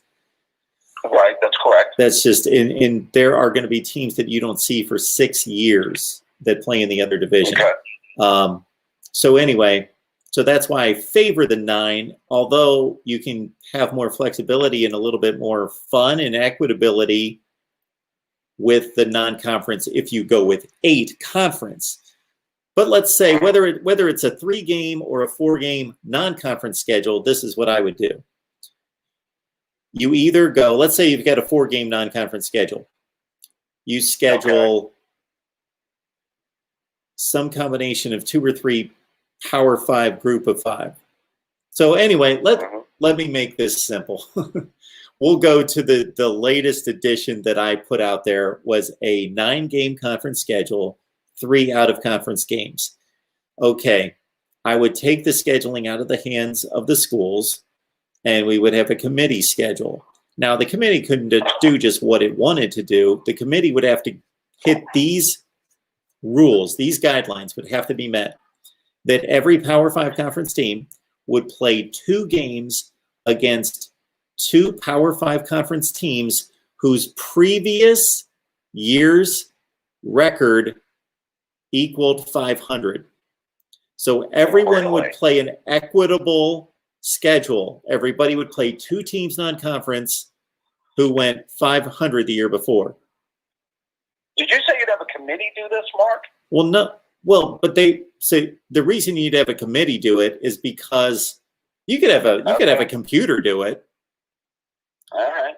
You could have a computer do it. So let's say give me one team that Ohio State's going to play next year in non-conference play. One team you'd like to see them play. Just any random team? Okay, anybody outside the Big Ten. I would like to see. I'm trying to think of a really good team that I would. You know what I'd like to see them play? I'd like to see them. I wouldn't mind seeing them play like an SEC school. I know they've got Georgia down the road already scheduled. I was thinking of like, how about like a Texas A&M next year? Okay. All right. Ohio State's going to play Texas A&M next year. And Texas A&M's most recent season, full season, they went 7-5 last year. So let's say Texas A&M went 7-5 the previous season. Mm-hmm. Ohio State's other non-conference game is going to be against the team that went 5-7. Okay. And that has to be a Power 5 or a non-Power? That's going to be their 2 Power 5 teams. Yes, those are going to be their. Okay. And so let's say Ohio State drew Georgia, and they went 10-2 last year. Well, their other game's going to be against a 2-10 team. Everybody's going to play and eat. Of course, we can't perfectly predict the future. If we could, then we would give everyone a completely even schedule, fair schedule. But we can't predict the future. But we can at least make it as equitable as possible based on the previous season, if you follow me. Sure. Now, the reason a committee could help with this is that instead of the computer just spitting out schedules where everybody plays a 500 composite non-conference schedule, the committee could use some wisdom to say, okay, what's a good example? Michigan State in 2016 went 3-9. And they could say they went 3-9 last year. They're not that bad. So while we still have to match up who they played with a 9-3 team, we could make that 9-3 team a team that we do not believe is quite as good as their 9-3 to balance it out with Michigan State extremely strong 3-9, if you follow me. Okay. But yeah, I want an equitable schedule. I would agree. I think starting with everybody being on 9 conference games would be one way to go. I mean, I just like Clad's bottom line of 9 conference games, 2 or only 1 non-Power 5, and then the rest, the other 2 should at least be Power 5 programs. I just think that basic structure is a good structure. Yeah. Now, your way of being able to get teams with certain records from the previous year is an interesting way to put it. Because the tough thing about it is these schedules come out so far in advance, Mark, you don't know if years down the road, no. Program. We get rid of all of that, Dave. Okay. Why can the NFL and Major League Baseball and the NBA and the NHL schedule entire seasons during the off season, but college football can't do that? Why? Why did they need 12 years to schedule? No. We're not building any of this until the off season. And then let's say on May 1st, wouldn't this be phenomenal, Dave, if on May 1st was the college football schedule release and we all couldn't wait until May 1st, just like when the NFL releases its schedule and everybody makes a big deal about it and there's a zillion analysis shows on TV breaking down the NFL schedule. And I sit there and think, didn't we already, if anybody who understands the way the NFL schedule is built could have guessed 12 of 13 of the 16 games for any team in the NFL, and we make a big deal about the schedule release like it's some kind of shocking thing. We already know the formula, so you know what the NFL, just the dates of the games need to be determined. The college football schedule would be phenomenal. You talk about a publicity for college football in the middle of May to release a schedule. It doesn't have to be scheduled 12 years in advance. You can schedule it during the off season. Well, just bottom line, Mark, I'm for anything to get us some of these better non-conference big-time games. I'm for anything for that. Now, whether you can get the athletic directors on board with this, Mark, that's a totally different deal. But I mean, I'm pro anything to get us more big-time matchups in college football. One other thing that he had mentioned is, what about eliminating the divisions in the conferences? I know Pigskin Pete likes that, and I don't have to always agree with something to understand it and give it value. And I think he has a good thought there, that there is always the possibility that one division is better than the other division. I think it gives it some kind of structure, having divisions, and I've never seen it be that egregious. Well, don't you think this is where the Big 12 has gotten it right, Mark? Yes. I mean, they just play the 2 best teams. I mean, I think their structures, and I tell you what, the Big 12 did make their correction on not having that title game after 14, and I think they did it the right way. Well, they just have the 2 best teams. Well, they did it the right way out of they fell into it. They didn't determine that based on their great wisdom and discernment. They had their league contract, and they lost teams, and therefore they lost their divisions, and they lost their championship game because they needed 12 teams to play a championship game. So they defaulted into a wise choice. Right. I'll just say, bottom line, they needed a championship game because it cost them in 14 not having a championship game. I think that's one of the big reasons the Buckeyes got in, along with beating Wisconsin 59-0. The Big 12 has the truest. I have said it a million times on here. The Big 12 has the purest form of determining everybody plays everybody. Everybody has exactly the same schedule. That's beautiful. It's perfect. Yes. They have the most legitimate championship. I really wonder if the conference commissioners would ever look at that in SEC. Well, at least in the SEC, you have a power like a Georgia. I mean, you have, the SEC isn't as badly structured as, let's say, the Big Ten is, or the ACC certainly is, where most of the power is skewed towards one side. Well, do you really think that the power in the Big Ten is skewed toward one side? I don't know so much. I think it's one team. One team's got to be on one side. Well, I mean, the last champion before Ohio State was Penn State. They on our side Sure. as well. Hey, So, Dave, I've been on here. I need to take some of these other calls. I appreciate your call, sir. Didn't mean to keep you, Mark. Take No care. worries. Thanks, Dave. Press 1 to start the call or choose I to decline. apologize. I'm Press going to get 1 to to these start the call other or calls that are choose to coming in. decline. Mark Rogers TV, the voice of college football. Oh, hang on. Think we're going to get it now? The call will start at the beep. Hey, it's Mark. Who's on the line? Hello? Hey, it's Mark. Who's on the line?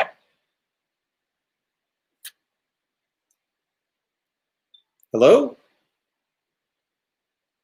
Okay. All right. Dave, I guess we could have kept talking.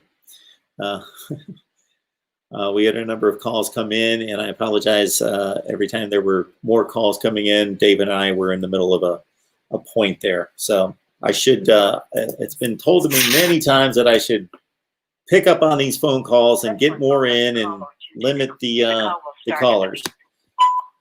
Hey, it's Mark. Who's on the line? Hey, Mark, it's Dominic. How you doing tonight? Hey, Dominic. I'm good. How are you? I'm a little tired. It's been a long day. I got a haircut today. That made for a long day? Big haircut day? No,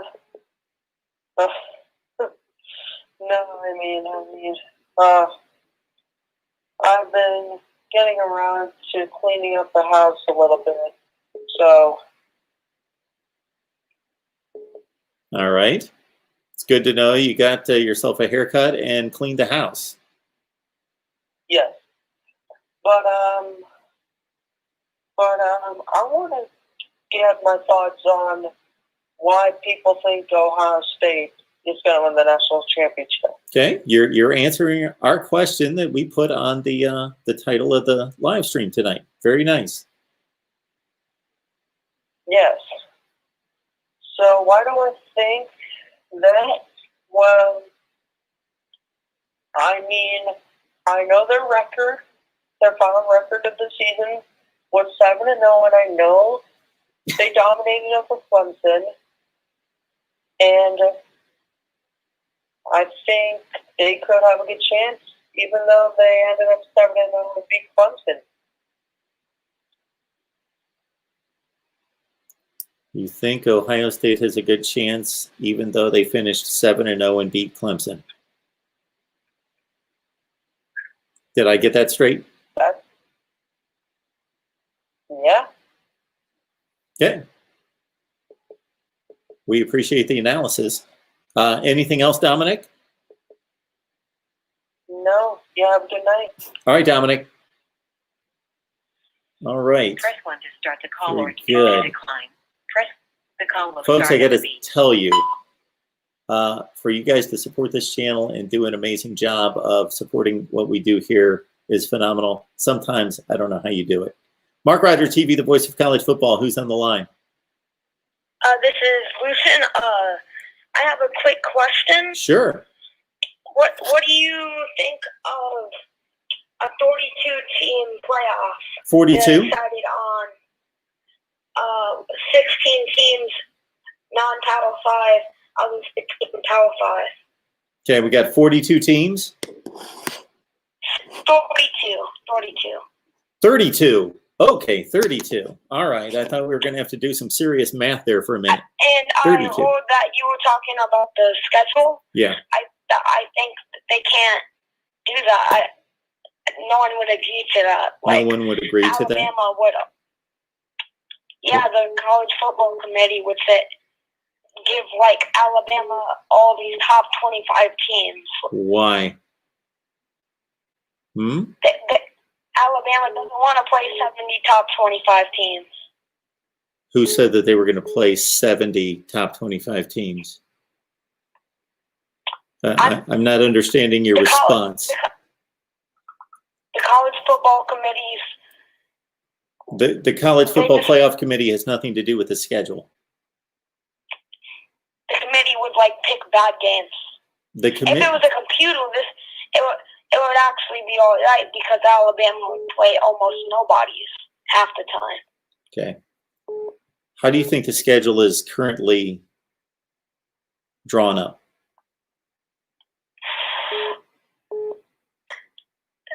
I think it's not fair to non-Power 5 teams because you remember that time when UCF won like 24 games straight and then was only ranked number 8? Mm-hmm. Makes no sense, right? I agree, but that's what happens when you rank teams. People are ranking teams, so they're going to rank them whatever they want. So that's not an objective system. That's a subjective system that's based on opinion. Okay.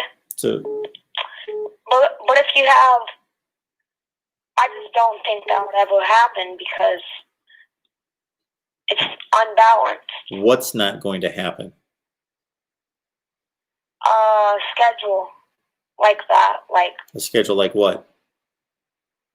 what you were saying earlier about the committee Okay. doing the schedule. I'm a bit confused, so I need you to clarify. What did I propose as a schedule?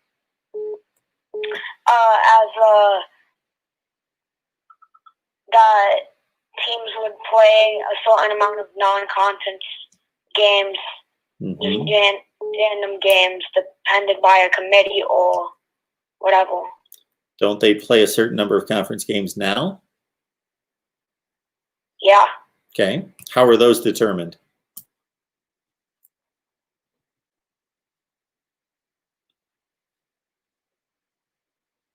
I don't know. They schedule them. Like, Alabama says you want to play. Like, they just find games real quick to play. Yeah. Do you think that's effective? No. Like, okay. So we are determining a better way to do it, a more effective, equitable way to do it than teams just running around and scheduling whomever they want. That's not fair. I mean, what's not fair? For the teams to schedule whoever they want, whenever Exactly. they want. Absolutely. I agree with you. That's why we're trying to change that. I think it would be hard to do that, but... Oh, we're not going to shy away from things that are hard to do. Yep. It would take a long while. But it would be interesting. Okay. It would be interesting. There were people 20 years ago saying that there would never be a college football playoff.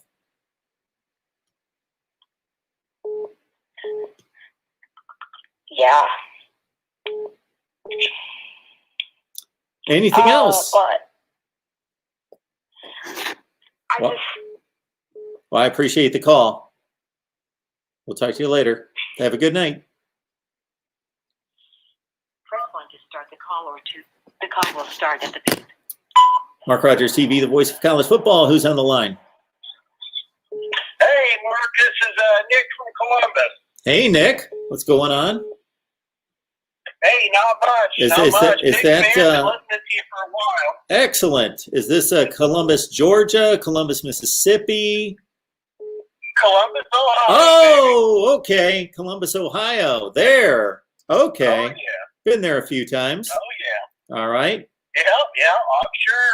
Yeah, I'm just calling in, about why the Buckeyes, why Ohio State, and really why not? It's, 2020 season.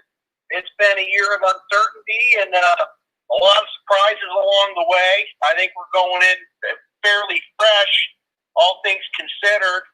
Now, obviously, COVID could be an issue. I guess we'll have to wait and see what players we're without. But if the same team that showed up for the Sugar Bowl shows up on Monday night, I think we can run with anybody. Well, apparently not. If you listen to Michael Wilbon on PTI, I heard him say today or yesterday that he said, well, Buckeye fans are saying we did it in 2014. Well, they don't understand that Ohio State's a huge underdog this time. And I felt like reaching through the TV screen and letting him know, educating him, they're a 7.5 or 8 point underdog this year, and they were a 10-point underdog. Let's go back and educate yourself. 10-point underdog in 2014. Absolutely, absolutely. We were an underdog then, we're an underdog now. And Ohio State, as rarely as we are the underdog, we usually perform very well as the underdog. So you never count them out. Now, it could also be shades of Tressel. Tressel won his first championship in his second year as that football coach. If we want to go by patterns, Tressel inherited a great team, recruited by John Cooper. We could be seeing, a more cyclical view of things going on. Yeah. Maybe that's wishful thinking as a Buckeye fan, but I just think it's going to be a great game, and I can't wait to watch it. We could also stretch your narrative just a little bit and say that Urban Meyer won a national championship the second season he was eligible to win a national championship. And that's correct. Yeah, we could stretch that. 2014 and first playoff champion. Ohio State. So it's. I think the big key will be whether or not Fields is healthy, and also these rumors about COVID. If we're down a position group, then that will be. It could be potentially insurmountable, especially if it's say the defensive line that we're running low on in terms of depth. So I guess there's a lot of unknowns, but if we come out and play like we did last Friday, I don't really know a team that can beat us. Yeah, that was a devastating performance. There's no question about that. It was all cylinders after that first drive, and even giving up 28 points. It was a pretty impressive defensive performance, and it's hard to top that one. Absolutely. Now, I have just a quick question for you, and I'll let you go. In terms of Justin Fields' performance Friday, where does that put him to you in terms of all-time Ohio State quarterbacks? Because for me personally, I'd say as of now, it puts him up to number 2, and pending what happens Monday, I think he could very well go number 1. So you're talking about performance or talking about his entire career? But overall career, based off his performance, that's to me what vaulted him to number 2 is all-time Ohio State quarterbacks, and he could potentially become number 1 in my book, pending how we play Monday. But I was just interested in your thoughts of where he stands historically. Okay, there's a lot of different ways that you can attack the evaluation on this. You can include the winning portion of things and winning championships, which of course he has yet to do, at least on the national level. He's got two Big Ten championships under his belt. And of course, with the lack of games the second season, that compromises his numbers. So I'm guessing off the top of my head that you're rating Troy Smith as the greatest Ohio State quarterback ever? That would be correct. Okay, yeah. Okay. I can agree with that. Both his 05 and 06 seasons were remarkable. The 06 season, obviously, he was the best player in the country, and the 04 performance against Michigan was remarkable to start his career in his second career start, and 3-0 against Michigan, and a couple Big Ten championships and top 5 finishes. I think if you're just looking at who is the best player, and you're discounting championships and statistics and just saying who played the position the best, I think that to date, Troy Smith has played the position the best, although Justin Field is a bigger talent. And, the NFL evaluation shouldn't, in my opinion, have anything to do with it. But I think it's going to prove, out that Justin Field is probably the greatest talent that's ever played the position at Ohio State. But if he wins a national championship, then he pretty much matches what Troy Smith did in terms of winning during the regular season, but he's got a national championship. And I got to think his touchdown to pick ratio, if off the top of my head, I'm remembering Troy Smith, 30 TDs, 6 picks, his Heisman season. And the year before, I think it was more like 15-4. And of course, yeah, I believe you're correct. Their running ability was pretty comparable. They weren't Michael Vick, but they were on the high end of the mobility scale. Oh, absolutely. I think after what let's say Justin Fields turns in half the performance that he did against let's say he throws for, let's say it's less video game-ish and it's more, throws 325 and 4 touchdowns. It's a tremendous effort. They beat Alabama. I think he's the greatest quarterback in the history of the program. I would agree with you 100%, and I think we're going to need him. Obviously, we're going to need him to take down Alabama. But he's shown that he's tough. He's a warrior. So I expect him to come out. He won't be 100%, but he'll come out and give it his all. I think we've seen that. That's the kind of player he is. So I can't wait to see it. Absolutely, sir. Appreciate the call. Anything else? No, that was good. I appreciate it. You take care, and I look forward to continue to listen to you.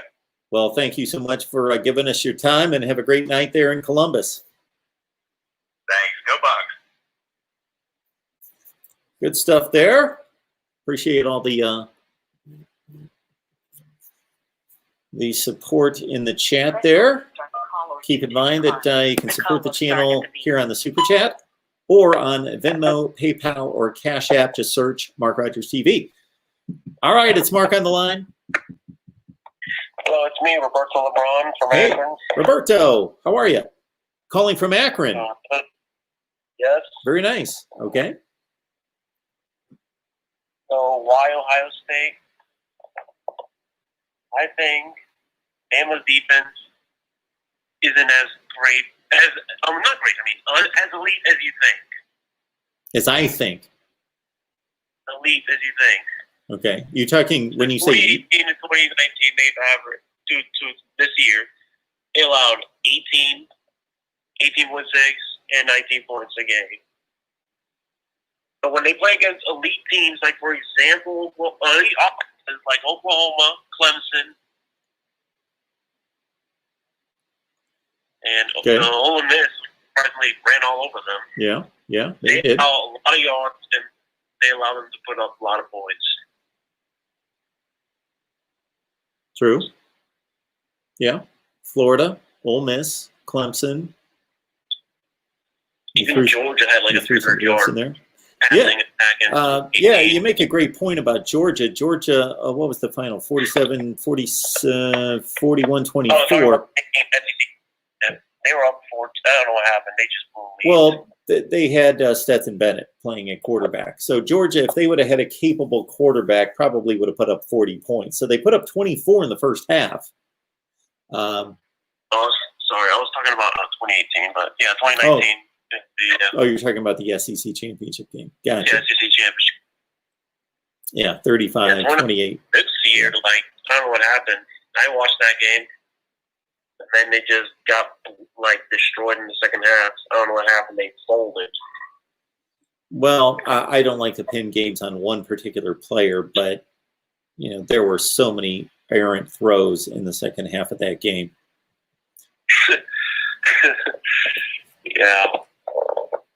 I can always just imagine Uncle's reaction about that. And then they got lit up by, of course, you know what happened. The SEC championship this year, too. Florida air rating with their mismatch on Kyle Pitts. Where was he recruited? In the rankings? Because that's a great question. I think Jeremy Rucker and Luke Farrell that came into Ohio State were very high tight ends and top tight ends in the country coming in. So that would have been the 2018 class, right? Yeah.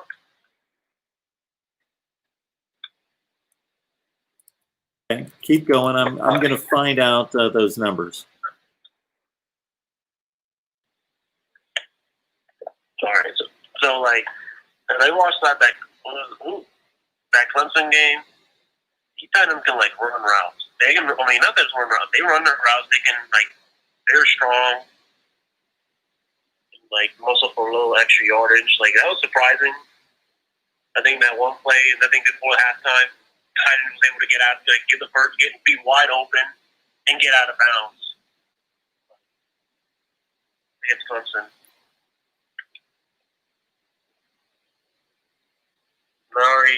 I think the previous caller I talked about how we can easily stop Najee Harris and the whole history of stopping against elite backs. Here are your 2018 tight end rankings according to 247 Sports. Number 1, Brevin Jordan, Miami. Number 2, Jeremy Ruckert, Ohio State. Number 3 is Luke Ford, Georgia. 4 is Zach Kuntz from Penn State. 5 is Kyle Pitts, Florida. Very interesting. And just to go to show you, for the people that like to rail on recruiting rankings, Pat Fryermuth turned out, of course, to be the tremendous tight end at Penn State. He was their second tight end recruited. He was number 9. The other guy was number 3. And the other Ohio State tight end, that must not have been in that class, was it?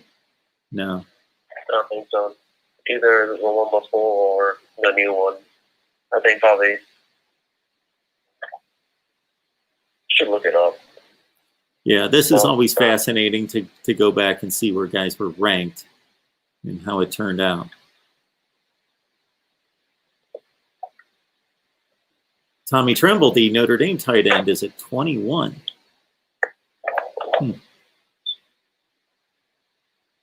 Interesting. All right. Anything else? I already mentioned about the history of stopping the run against elite backs. Nolan Gordon, 25 to 74.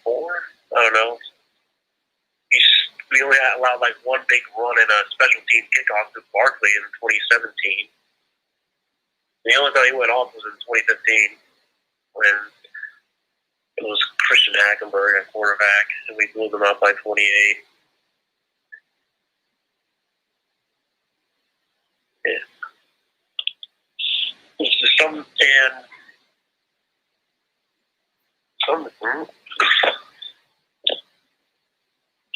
would Bama handle the likes of Olave, Wilson, and Jamison Williams when they got blown out against Clemson, against the likes of T. Higgins, Amari Rogers, and Justin Ross?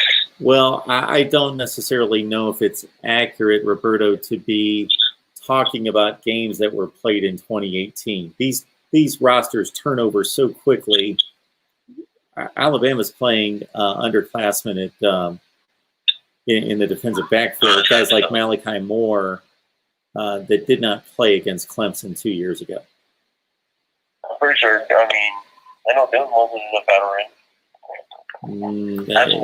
It's a look at Ohio State's secondary today versus 2018. Are you going to make a comparison between? You can make a comparison. You can't make a personnel comparison between the two. They're just two completely different groups of personnel. Yeah, but like I'm summarizing that I don't think they can stop an elite offense. It's going to be a shootout. And I think Ohio State can win due to the amazing arm talent and the amazing receiving corps of Ohio State. There's a little dosage in the great balanced attack from the run game as well. That's it for me. All right, Roberto. Appreciate the call. All right, thank you. All right, folks.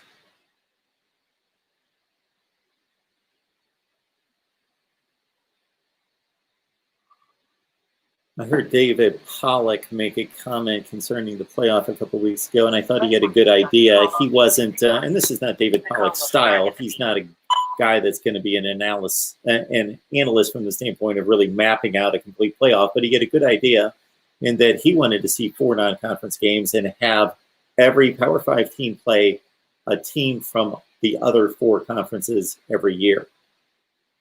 It's worth a thought. MarkRogersTV, the voice of college football. Who's on the line? Hi, Mark. This is Edward, or Big Ed is my YouTube name. Big Ed, how you doing? Yeah. So I don't know. So I called like right before the pandemic started, unfortunately.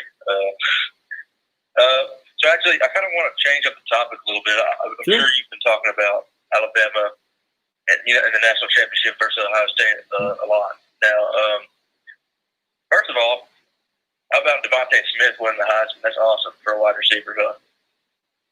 Absolutely. I'm all for it. I would have voted for him. No question. Yeah, I mean, he called everything that went his way and made every yard after the catch his. I think there's no debate about it. But I was thinking about it, and I can't believe what I was thinking about.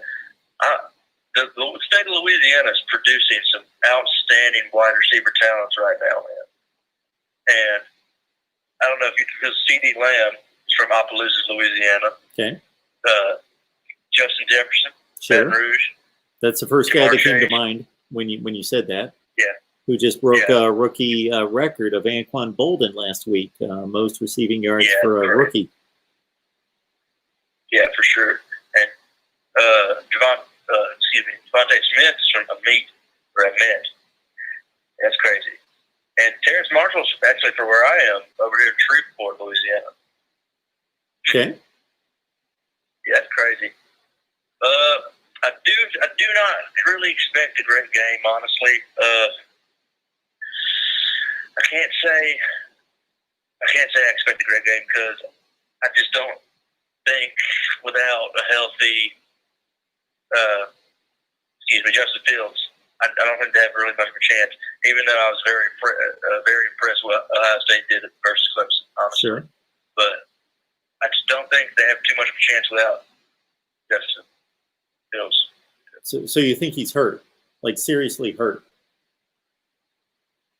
Yeah, I mean, honestly, some people, it doesn't take too much actual pain to get through the head, and I think you know what I mean. Mm-hmm.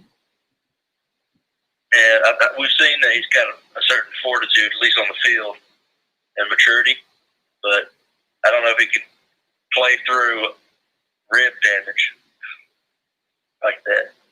But we'll find out, I guess. Yeah, it's certainly a valid point. Yeah.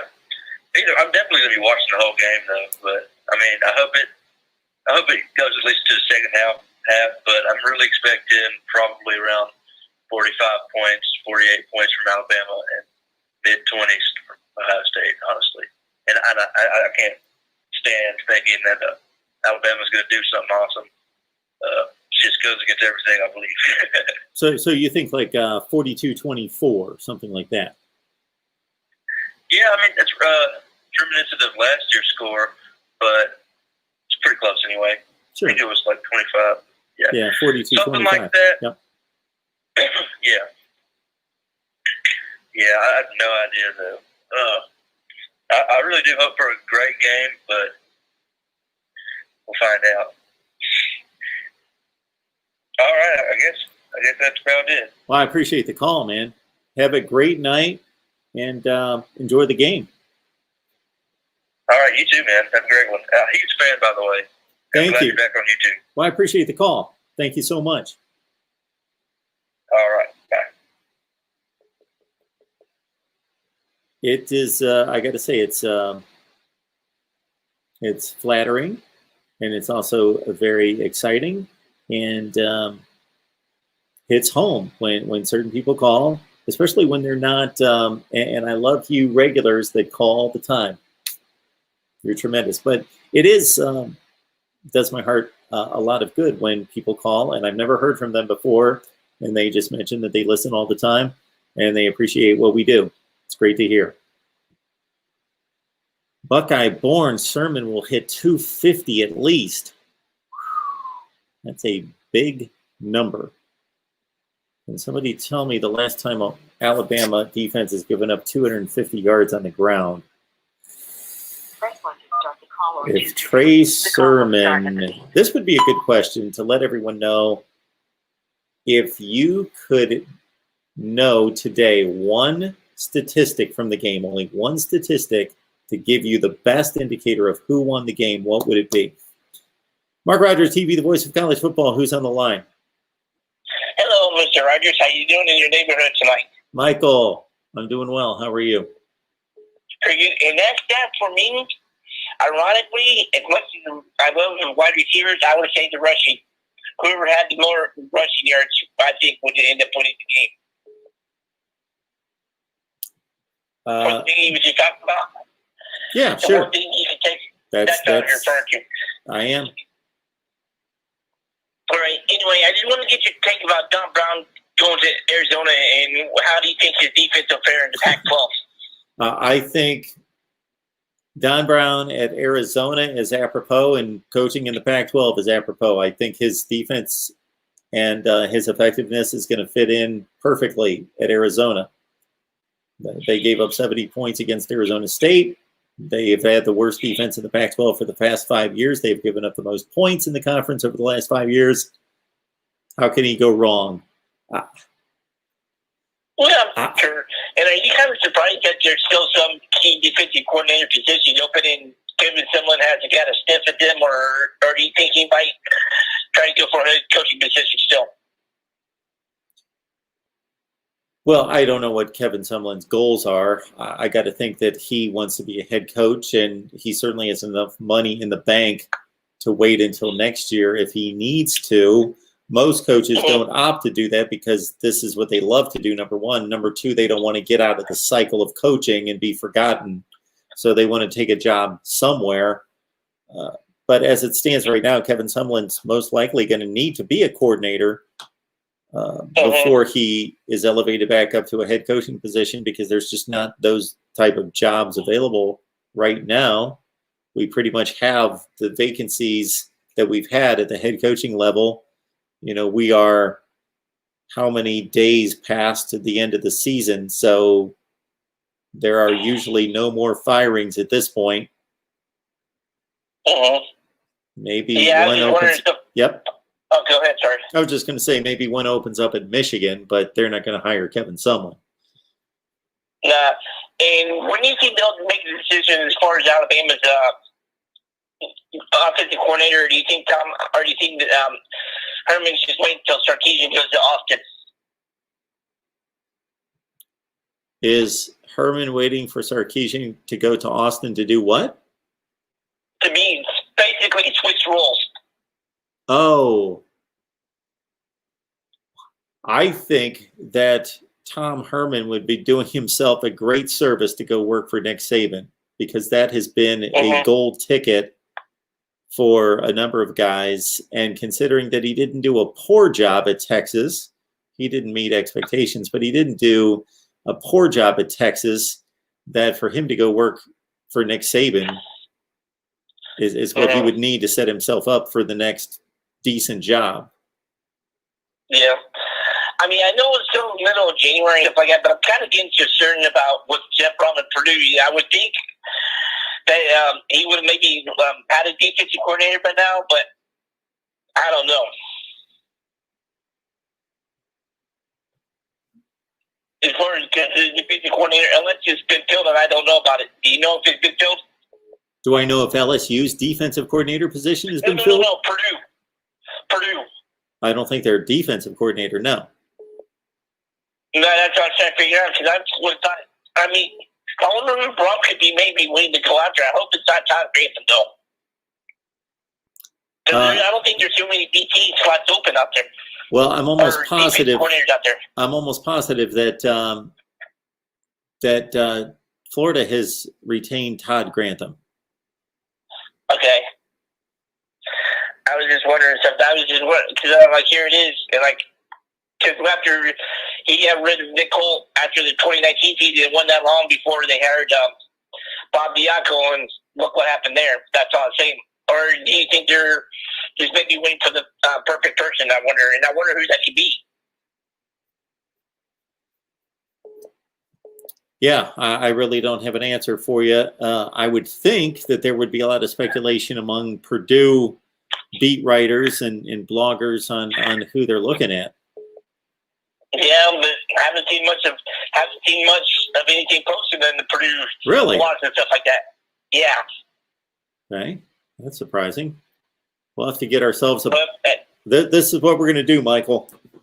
We got to get your boilers covered here. So I'm going to reach out to some Purdue folks going to write this down because otherwise, if I don't write it down, even if I do write it down, I still don't see it half the time. But we'll get somebody from 247 or Rivals to come on here, talk some Purdue football. It's been a long time. Hey, I can talk Purdue football, but I'm just an ordinary average Joe. But hey, I guess you got to have the best. But well, I was wondering, all right, Mark. So it will be a live stream. So have you figured out what time it's going to start on Monday? I haven't, and I'm interested that you brought that up because I'm trying to figure this out and just think that we're going to do a big blow up before the game. Just how big it's going to be, I will tell you this: that we will come on by at least 5 o'clock to do 3 hours of pregame, and we may go on as early as 2 o'clock in the afternoon. That's the earliest I can come on. Would be 2 o'clock to do 6 hours of pregame, something in that range. Yeah, but you're not going to live stream the actual game, though, right? No, I'm not. It's fun when you live stream the games, though. Oh, hey, I got to ask, if someone was to take that shot down behind you, would the Christmas tree still be up? Oh, Michael, you did have to ask that, didn't you? Yes. I am so bad about taking down the Christmas tree because my kids are only around. Like my daughter came over tonight. She cooked dinner. We had dinner together. She left. So I hate taking down the Christmas tree by myself. And therefore, it's sometimes I wanted to get it down by the 5th. But yes, Michael, you did have to just kind of expose me to everyone. Yes, the Christmas tree is behind the board here. Yeah, all right, dude. Well, hey, Mark, have a great night. Enjoy the rest of it, and I'll enjoy the rest of the stream. Thanks. Thanks, Michael. Oh, I just missed that call. Just missed that call.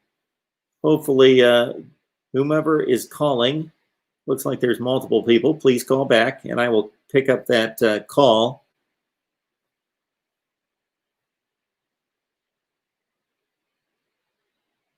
There we go. Start the call or 2 to decline. Press 1 to start the call or 2 to decline.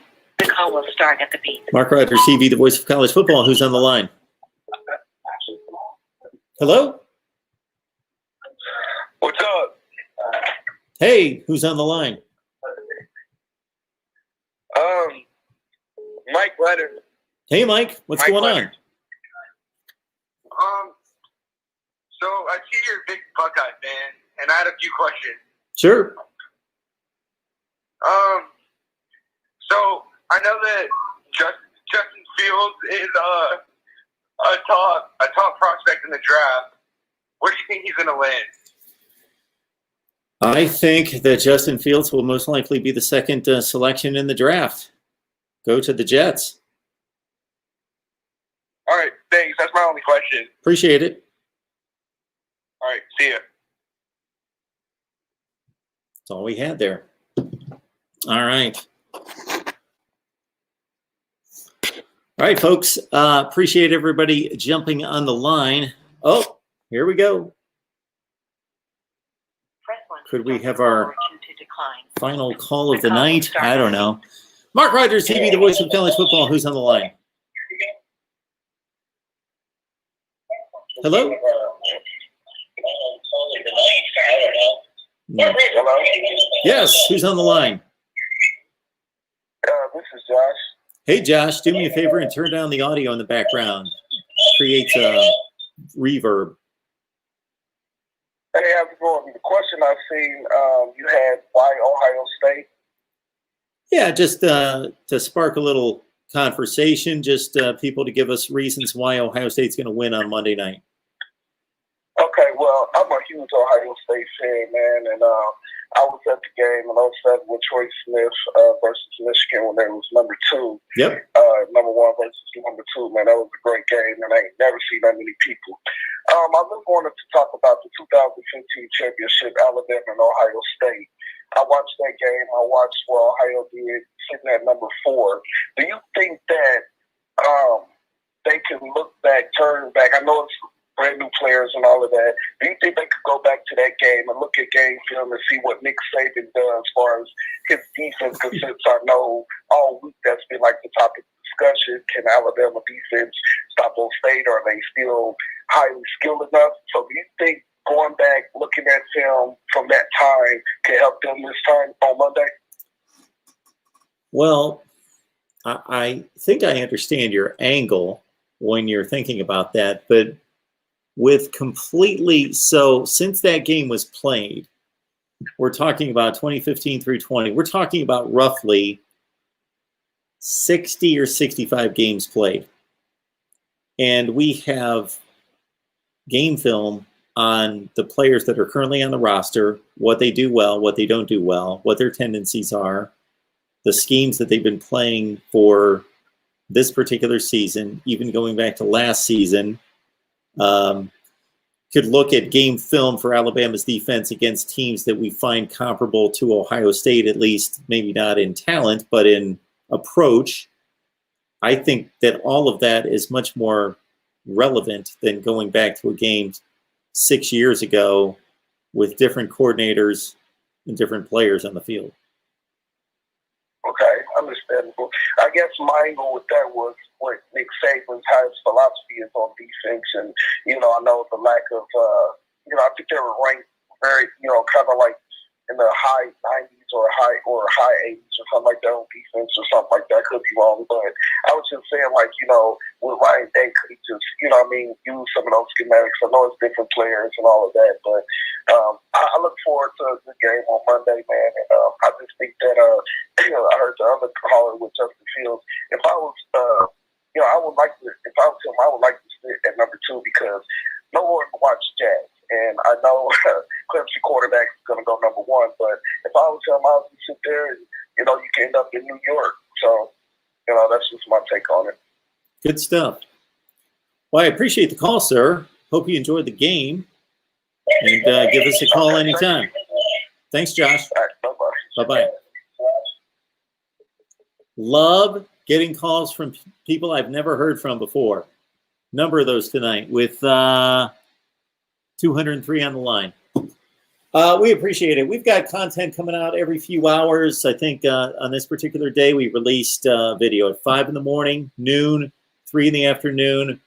We had a live stream with Miami at 4, and I recorded all sorts of new content with Texas A&M and Nebraska in particular, Ohio State. All that's going to be released tomorrow. I did a full analysis of the recruiting rankings for the 2 rosters, Ohio State and Alabama. I need to produce that. I don't even know. I've got so many folders laying around here.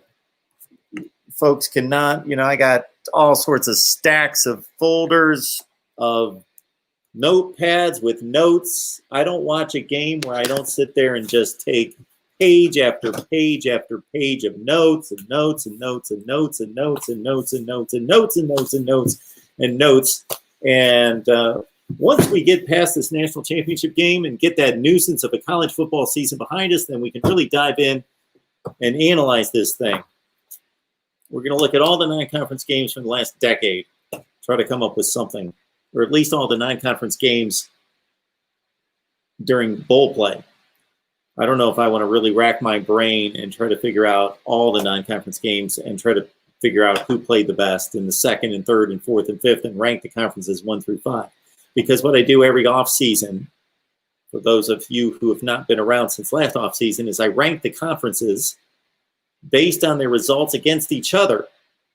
So it's not just, I'm not one of these dudes that just sits there and goes, the Big Ten, and actually the SEC is number 1. The Big Ten is number 2. No, I analyze the games, and then we rank the conferences. But since there were no non-conference games this year until bowl play, and I think that the SEC is showing us to be the best conference, at least during bowl play, although the Big 12 is undefeated, I get that, but you got to put the games into context. Did the Big 12, they did finish undefeated, correct? Iowa State, Texas, Oklahoma State, that's 4-0, and somebody else in there, West Virginia. Yeah, I've just gone through the SEC since 2010, and I've lined up their bowl record against the Power 5, the Group of 5, ranked teams against ranked teams, unranked teams against ranked teams, and ranked teams against unranked teams, and point differentials. For example, the SEC has outscored its opponents over the last 10 bowl seasons by 635 points, and so forth and so on. This is the kind of stuff we're going to dive into during the off season. We're going to bring you everything we can possibly get to concerning college football. By the time we hit next season, we will have previewed everything possible for 2021. We're going to give you position rankings in every conference. We're going to give you position rankings nationally. I put my nose to the grindstone a couple off seasons ago, and I made sure that by the time we hit August camp, we did top 10 quarterbacks, running backs, wide receivers, offensive linemen, every position nationally. And we did a top 5 in every conference, quarterbacks, running backs, wide receivers, tight ends, offensive, all the way through. Kickers, punters, all of it. Then, of course, we got to stay on top of this transfer portal. We'll do that. And, of course, recruiting. And we'll just keep going and going and going and going. Folks on Patreon, I'm going to give you a reason to stay on there. And, folks, I would ask that you would join us on Patreon for one of two reasons. Either, number one, you just want to support. If you want to support, it's 16 cents per day. That's $5 per month. And you support, and I give you whatever I give you on Patreon. Some people have commented to me, Mark, I don't care what you do on Patreon. Don't do anything. I just want to support the channel. Here's my $5 for the month. And it's just kind of like a thank you. Other people are on Patreon for me to deliver extra content. And that is certainly understandable and certainly a great reason to be on Patreon. So I need to deliver there. I have in the past and will continue to do so.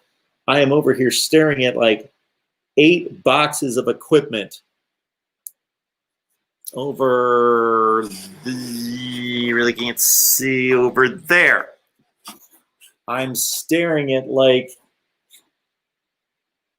8 boxes of cameras and laptops and tripods and trackpads and mouses and what else did we get? A lot of other stuff we need to get. This baby right here hopefully is going to aid me in, for me to learn this thing is going to be ridiculous, but we'll do our best to, and I got to order something else, or called a Roadcaster.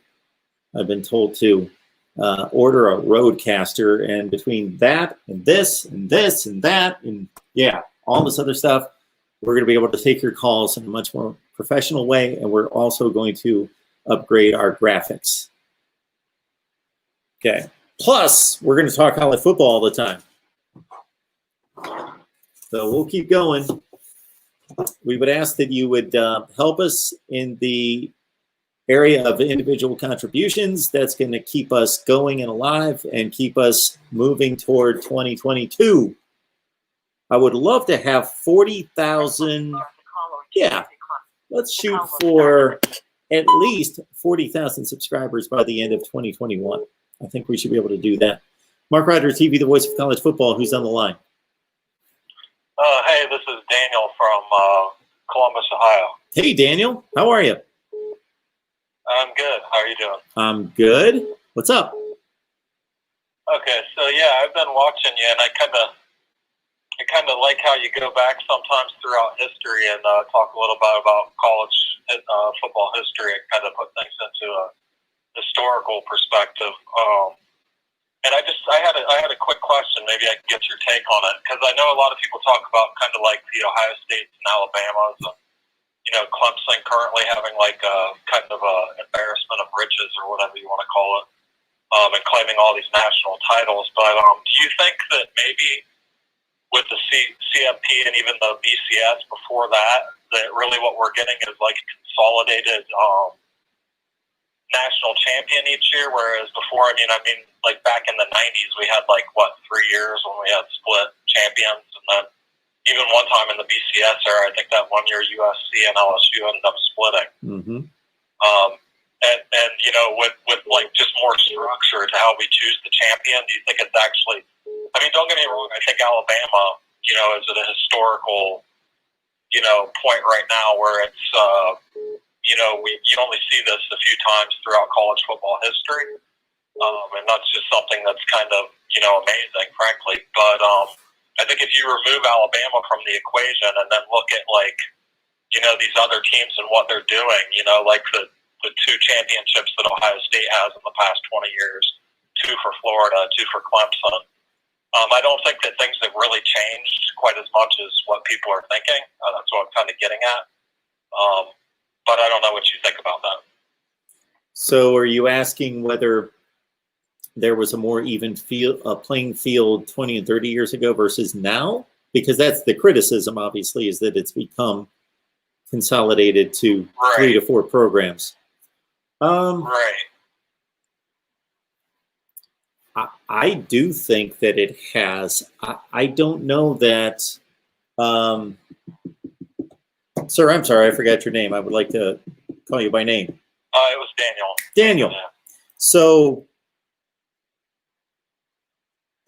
I don't know that we could take any 5 to 6 year period of time in college football since I've been watching in the late 70s. And not that I don't know what happened before that. I've certainly read and studied and memorized and all that business. But since the late 70s, that we could take a 5 to 6 to 7 year span of time and say these 3 teams won over 90% of their games and pretty much shut out everybody else in winning a championship or seriously competing for one.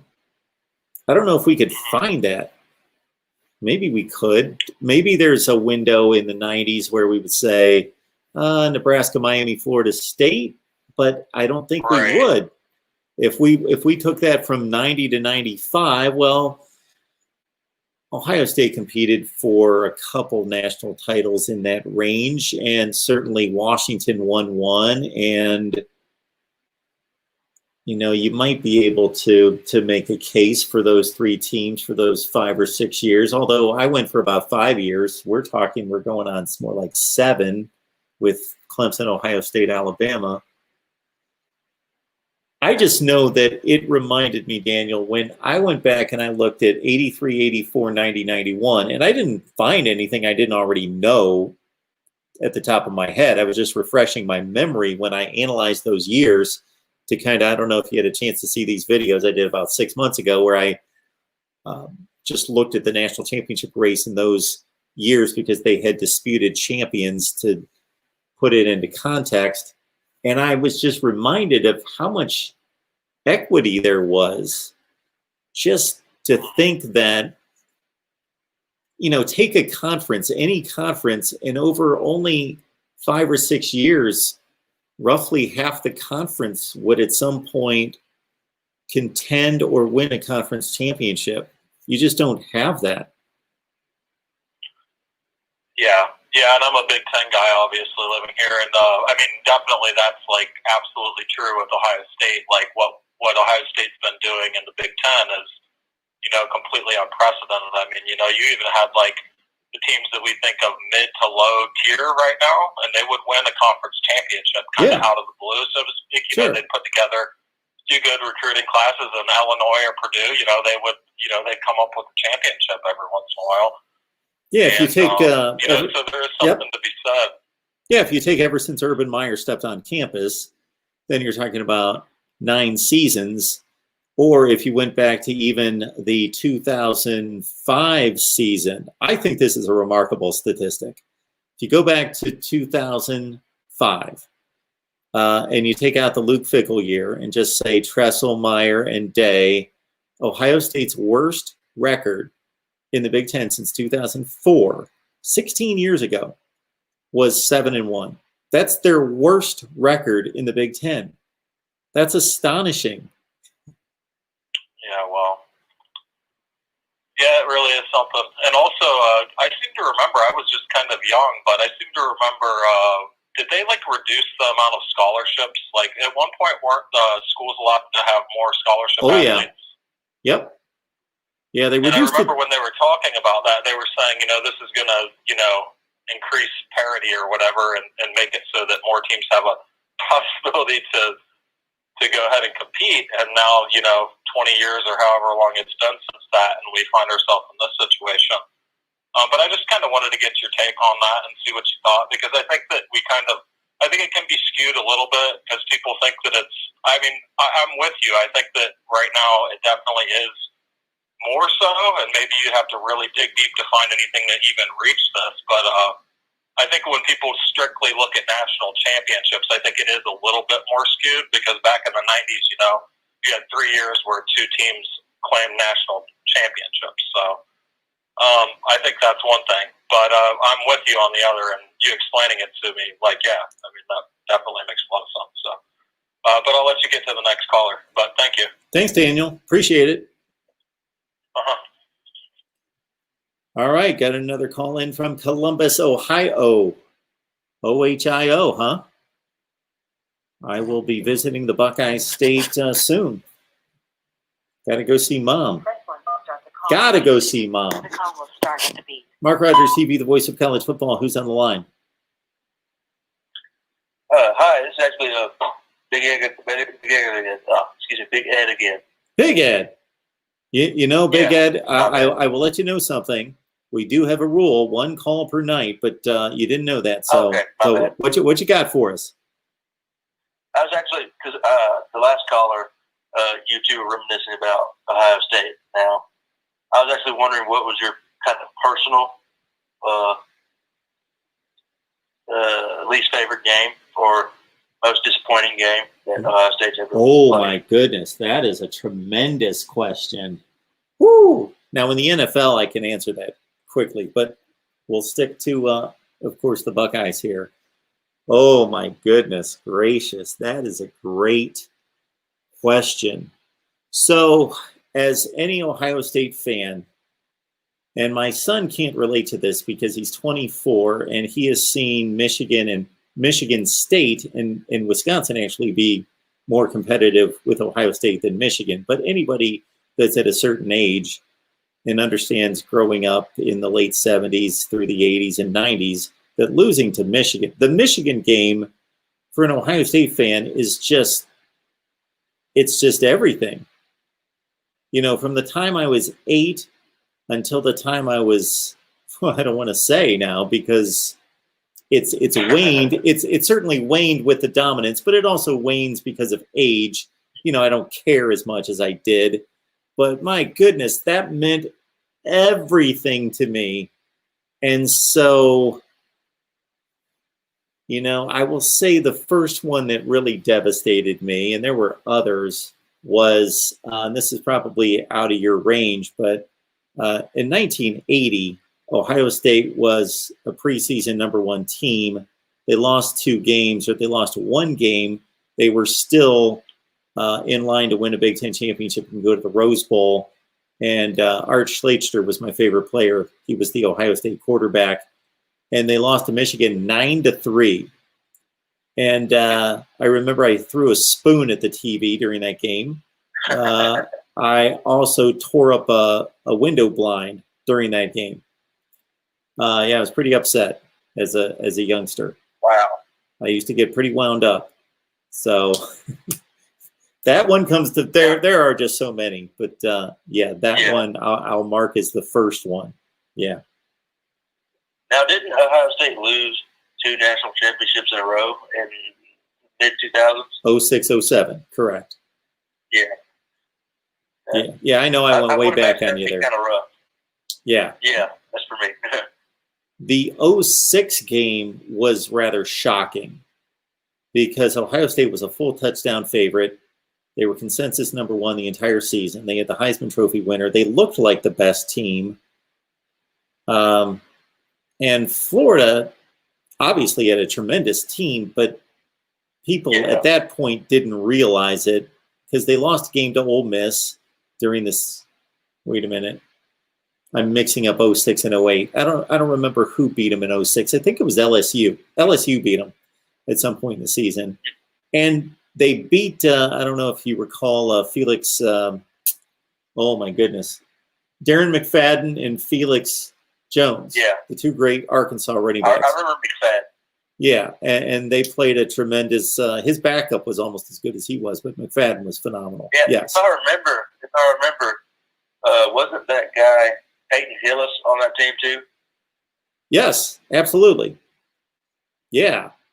Matt Jones, Peyton Hillis. Yeah, they had a tremendous team, but Florida beat them by 10 in the SEC championship game. And Florida was pretty lightly regarded. Not a lot of people really thought that they had a chance, and they just obliterated Ohio State. They did. It was shocking. And Ohio State even took the opening kickoff back for a touchdown to lead 7-0. But that Ohio State team had no answers for Florida's pass rush. The 07 loss wasn't as much of a blowout.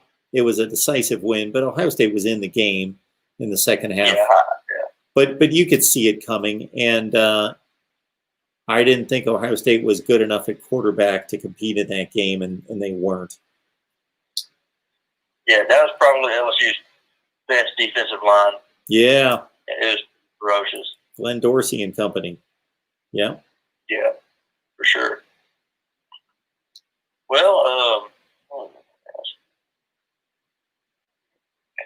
I mean, being a young LSU fan, really, I'm 19, so in my lifetime, even though I don't really remember the 03, obviously, it's still pretty awesome that I'm kind of at the peak, the precipice of what LSU is now, how I remember it, you know.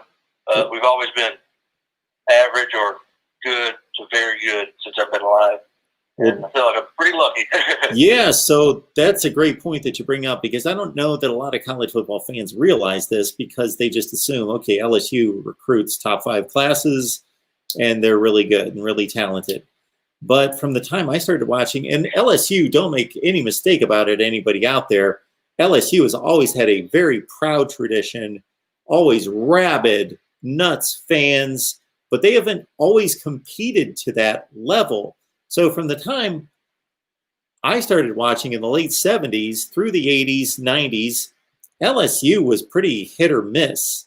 Like if LSU finished in the top 15, they had a really good year. There are a lot of losing seasons. You know, I ran a number. I was posting a video on something, and I ran the number that prior to Nick Saban taking over in 2000, LSU went something like 11 or 12 games under 500 in the SEC for like 13 years. Like from the late 80s until 2000, they only had a couple really good seasons. And they weren't great seasons. They weren't 11-1 seasons. They were like 8-3 seasons. Yeah. So what you're living through is certainly LSU being elevated by Nick Saban and being able to pretty much sustain it. A lot of that to Saban. Yeah. So, I think that you're right. I think that it's probably been a ruckus crowd and a kind of a meathead mentality that's kind of pushed LSU through the bad years. But I think that Nick Saban kind of guided that and kind of bottled up on the field, if you know what I mean. It embodied what the style of football that they wanted to play back then. Yeah, absolutely. Yeah, and I mean, I can't stress enough that the presence of a strong-willed, structured coach kind of put on a program. I mean, I honestly feel that it's still being felt strongly today. But I mean, I could be wrong. I mean, obviously, there's a lot of bad things going on at LSU right now off the football field. Yeah. Yep. Yeah. Well, all right. That's probably about it. You probably got to get off, so my bad for calling twice too. No, don't worry about it. I was just letting you know that, but it's not the end of the world. I appreciate it. Have a good night. You too. All right, folks, I think we're going to shut it down here, but keep it locked in. We've got plenty of content coming out tomorrow. And maybe tomorrow night we ask the question, why Bama? A ton of college football stuff we didn't get to. You know, Tennessee's got a hiring freeze on as they go through their investigation into NCAA violations, and Auburn with a couple interesting, and we're going to cut an Auburn video tomorrow. We'll release that on the new offensive and defensive coordinators there at Auburn. And then also, certainly, it is now past midnight Eastern time. You realize that, and you realize whose birthday it is. Somebody special has a birthday starting January 8th. So once we struck midnight, we need to wish happy birthday. MarkRogersTV, the voice of college football. Who's on the line? Hello? Yes, sir. Hello? Yes. Hi. Yeah, I'm just calling about, basically, I just wanted to say the United States is the worst country. Okay. We can all have our opinions. Of course, you can have your opinion. You've got the right to state your opinion. I have the right to cut you off. That's how that works. All right, everyone. I want to let everyone know that this is probably the most important thing I'm going to communicate tonight.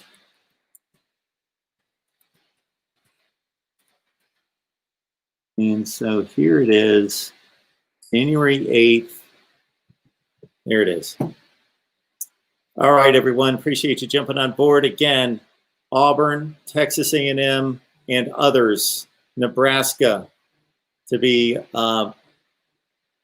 headlined here at MarkRogersTV, the voice of college football. We will see you tomorrow night.